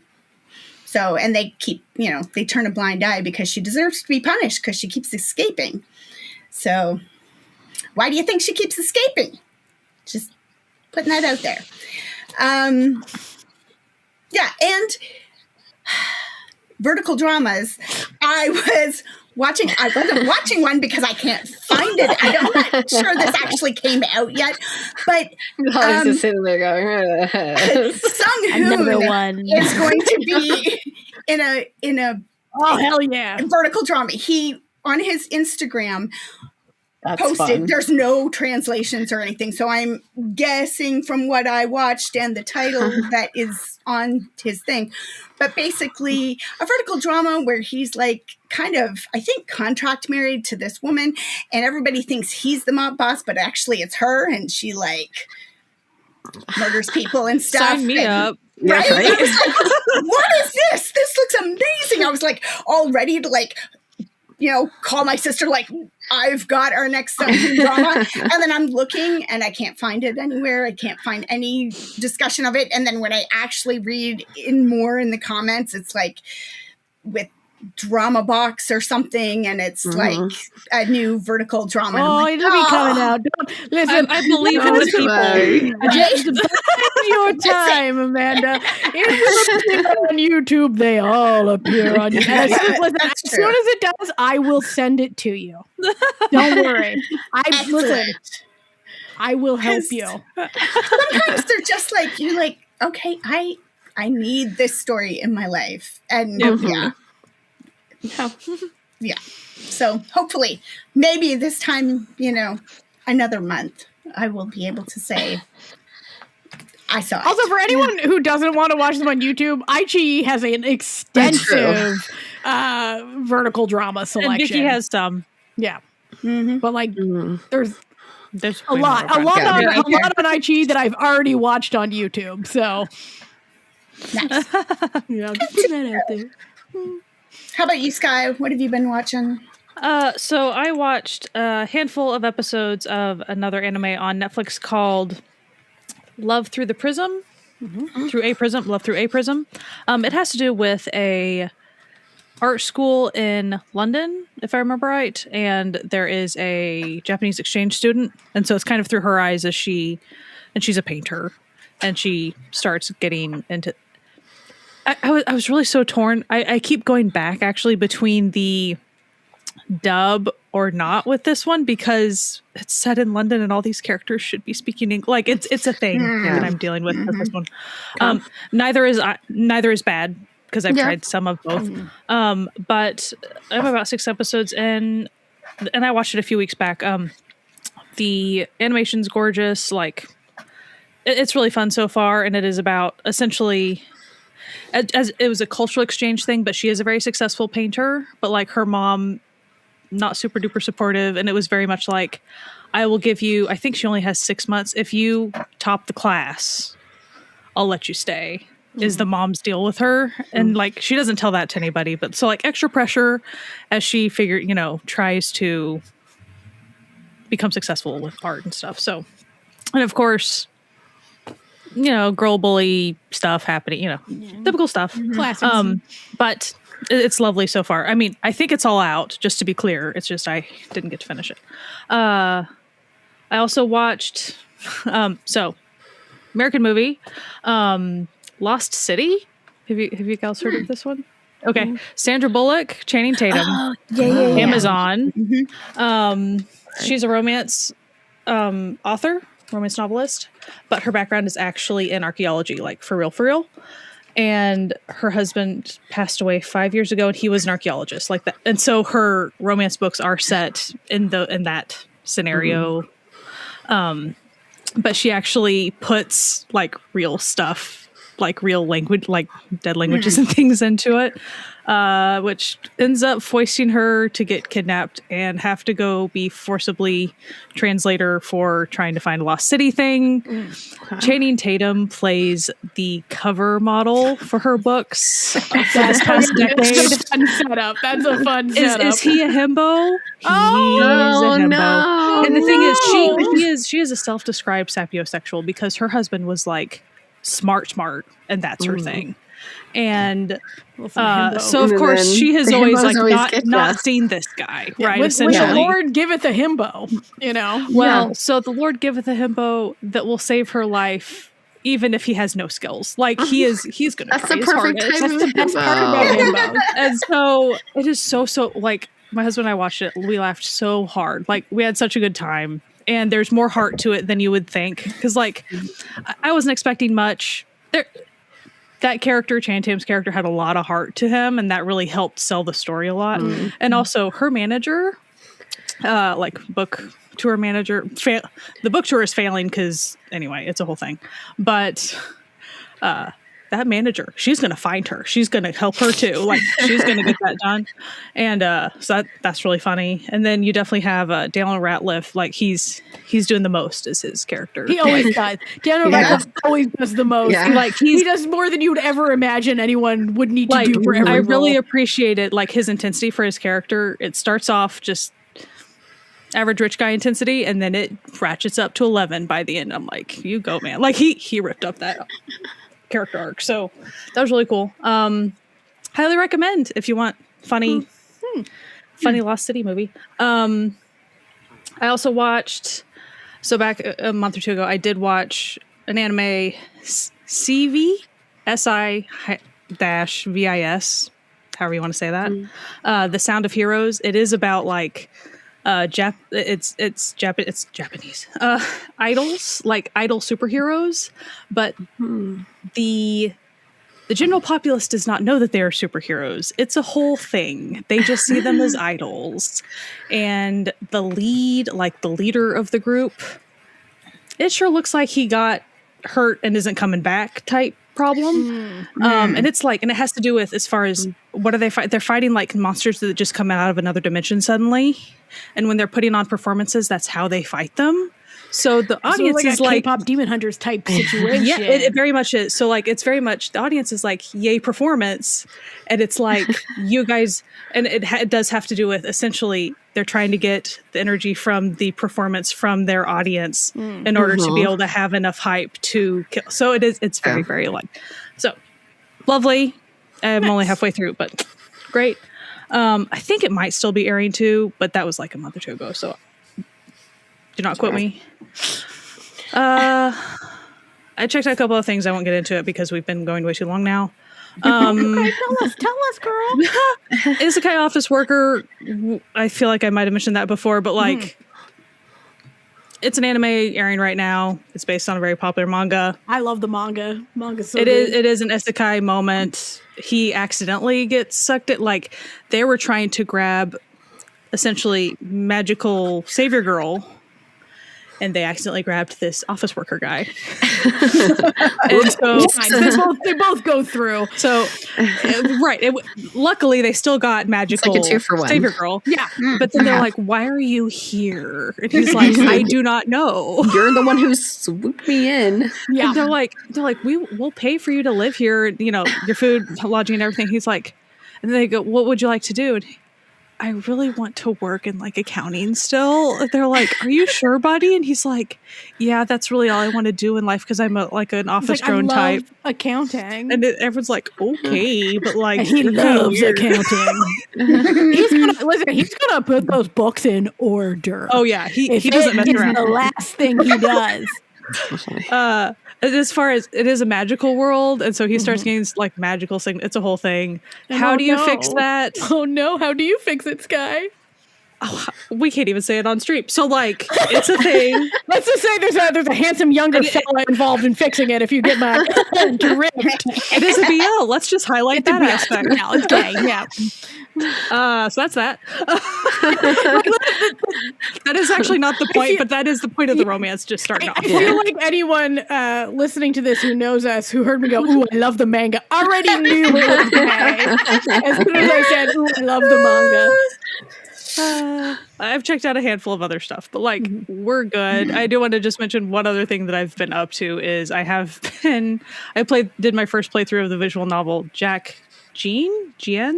What it is it has to do with a theater school, and it's an all male theater school, but like to where then all the female and male like roles are given to dudes, of course. So you kind of have more effeminate ones and all this stuff. Well, is it a girl having to pretend to be a dude? Yes, that is what we're doing. Now, the reason I'm telling this story very quickly is it's so pretty funny. Comical. This is an otome game, which means typically there's love interests, and you can tell. Like, so eventually you usually go through a plot, and there's usually triggers in these games that are pretty obvious. I've played a handful of these games. I'm not super new to this. I know how to do this stuff. But the way this game is set up, you pretty much get given a script, and you have to like rehearse, and then you have a performance, like musical theater performance, and like then you have to do rhythm games. And I was focused on like these performances. Okay, I was going to be the best little actress on all this stuff. So I just tried so hard, and so I leveled up my stuff very evenly the entire time. I was like, theater artist. Yeah, I'm like, we're not going to fail. We're going to win, dagnabbit. And we did. We did. The thing is, like with the Otome games, it's like that's not the point of the Otome game. No, Sky's around. So I did a whole darn playthrough, hours of playing this thing. And it's lovely. And there's like power friendship. It's very power friendship in theater. Like that's as far as the way I was playing it. But what I was supposed to do was like each little stat bar is actually associated with a dude. So you're actually supposed to just like level up. Like you're supposed to kind of pick your favorite and then level that up in order to trigger extra scenes with, then you have your love line. Well, I didn't have a love line. Okay. Now I had power of friendship in theater. And then there was one guy not from my little class, but he was from a different class. And he said, you kind of had like an implied crush from him, and that was pretty much it. Like we did not have any other route. Did the Otome part of the Otome game? It was incredible. It's not that I broke the game; I just didn't play it right. She was dodging romance left and right. She said, "No, I'm here for the stage. No. I want to perform. I am honing my craft. Leave me alone." So now I'm having to go back through this game, and luckily, you can do a thing where it fast forwards like things that you've already read before, so I was like boom, boom, boom, boom, boom. But it still makes me do those rhythm challenges and the performances. So like, which some of them are easier. There's this one. It's like, no, don't make me do that again, please, please, no. So that's why I wanted to actually share it. It actually is a lovely game if anyone is interested in stuff like that, and it really is power of friendship. Like that, Switch, that is. It is. I mean, it wouldn't surprise me if it's also on Steam. If that's.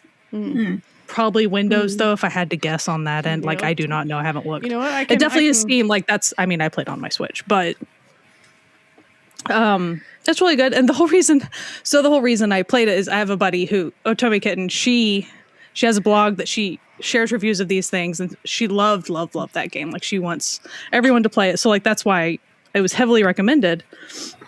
And so I played it wrong, and I had to message her and be like, I failed. That's why I cracked her up pretty good. So anyway, check it out if that's your type of thing. I just searched Steam. It's not there, but because sometimes these games are on both type of platforms. But I think it's available for like the iPad, but it also says it's on Switch. Yeah. So. And so, like that's how I played it. Yeah, which I think I had even sprained my. When I was doing the rhythm game, like anyway, I was stressed out about those performances, but I did it. That's for love. That's so funny. No time, men, get in here. I gotta perform. Yeah. Like I thought I was doing good. I made sure I was like interacting with these dudes, and I even found a favorite. I was like, this guy seems a tsundere. Let's talk to him a lot more. I thought that's what. No, I did it wrong.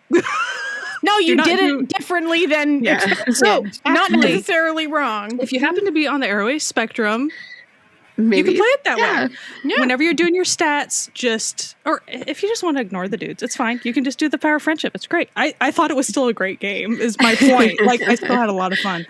It's more like, I got to the end, I was like, that feels shorter than I think it was supposed to be. I feel like I'm supposed to have... I'm missing some plot points here. More should be filled in at this point. And I was like, oh, and I went and reread the blog from my friend. I was like, oh, yeah. I did not do that.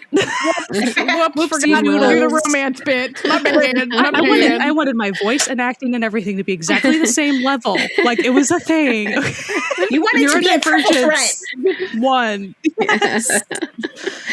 Anyway, that was the fun for that. And this has been super long. Thank you for listening to over 2 hours. Oh my God. And that's been the fun from us. So we hope you come back next week. Well, listen, actually, I do know what's coming up next week. It may be just as long. It might be just as long. We got a really special episode coming up next week. We made a friend recently. They're not coming on the episode, but it is related to the friend that we recently made. So that's going to be really exciting for all of you BLGL girlies. Definitely. And guys and non-binary friends, come back next week because that's going to be a big theme. I know it's not June, but it's Gay Month, Free Month with us. It's always soon in our heart. And with that, we bid you adieu. You can find if you go to the blog post for this episode on our website, Certified Noonas, it's be linked in whatever description box you're looking at this on, unless you're like somehow have pirated this in some bizarre way. In that case, just go to certifiednoonas.com. You'll find it. And I will have linked to every show that has a link. It'll be there. unless you go really early last week when I forgot to do it. But normally I do it. And in that case, someone like me someone goes named Sky says, texts me in the morning and goes, "Hey, what's up with this?" I'm the continuity police. She keeps me on my toes because sometimes I just like start doing something and then don't walk away, finish it. I was like, "Aren't these usually clickable?" And she goes, I'm "Yeah." like, I'm like, "Oh." yeah, sorry, that was me. So you can find but every single episode we've ever done has this. I've done this for it. And it is on certifiednoonas.com. But it is also, you can listen to us wherever audio podcasts can be found. And we're also in video on YouTube. And we do live streams there occasionally. And it's wonderful. And if you want to support this podcast and give us put a little something in the tip jar, you can go to patreon.com/certifiednoonas and join the Certified Found family. They're a found family on the web. We love them. They're great. We do a little movie night. We do little mini episodes every once in a while for just for them. A little thank you. Listen, we're not making bank here. It keeps us in web hosting essentially. So we really appreciate everyone who gives us money because they like what we're doing here. We think you're the tops. Anyway, we hope you have a fantastic week. As always, wash your hands, wear a mask. Let us know, like, if you watched any of the dramas we watched, what you thought of them. We love hearing from people. And as always, keep enjoying Asian entertainment. We'll see you next week. Bye. Bye.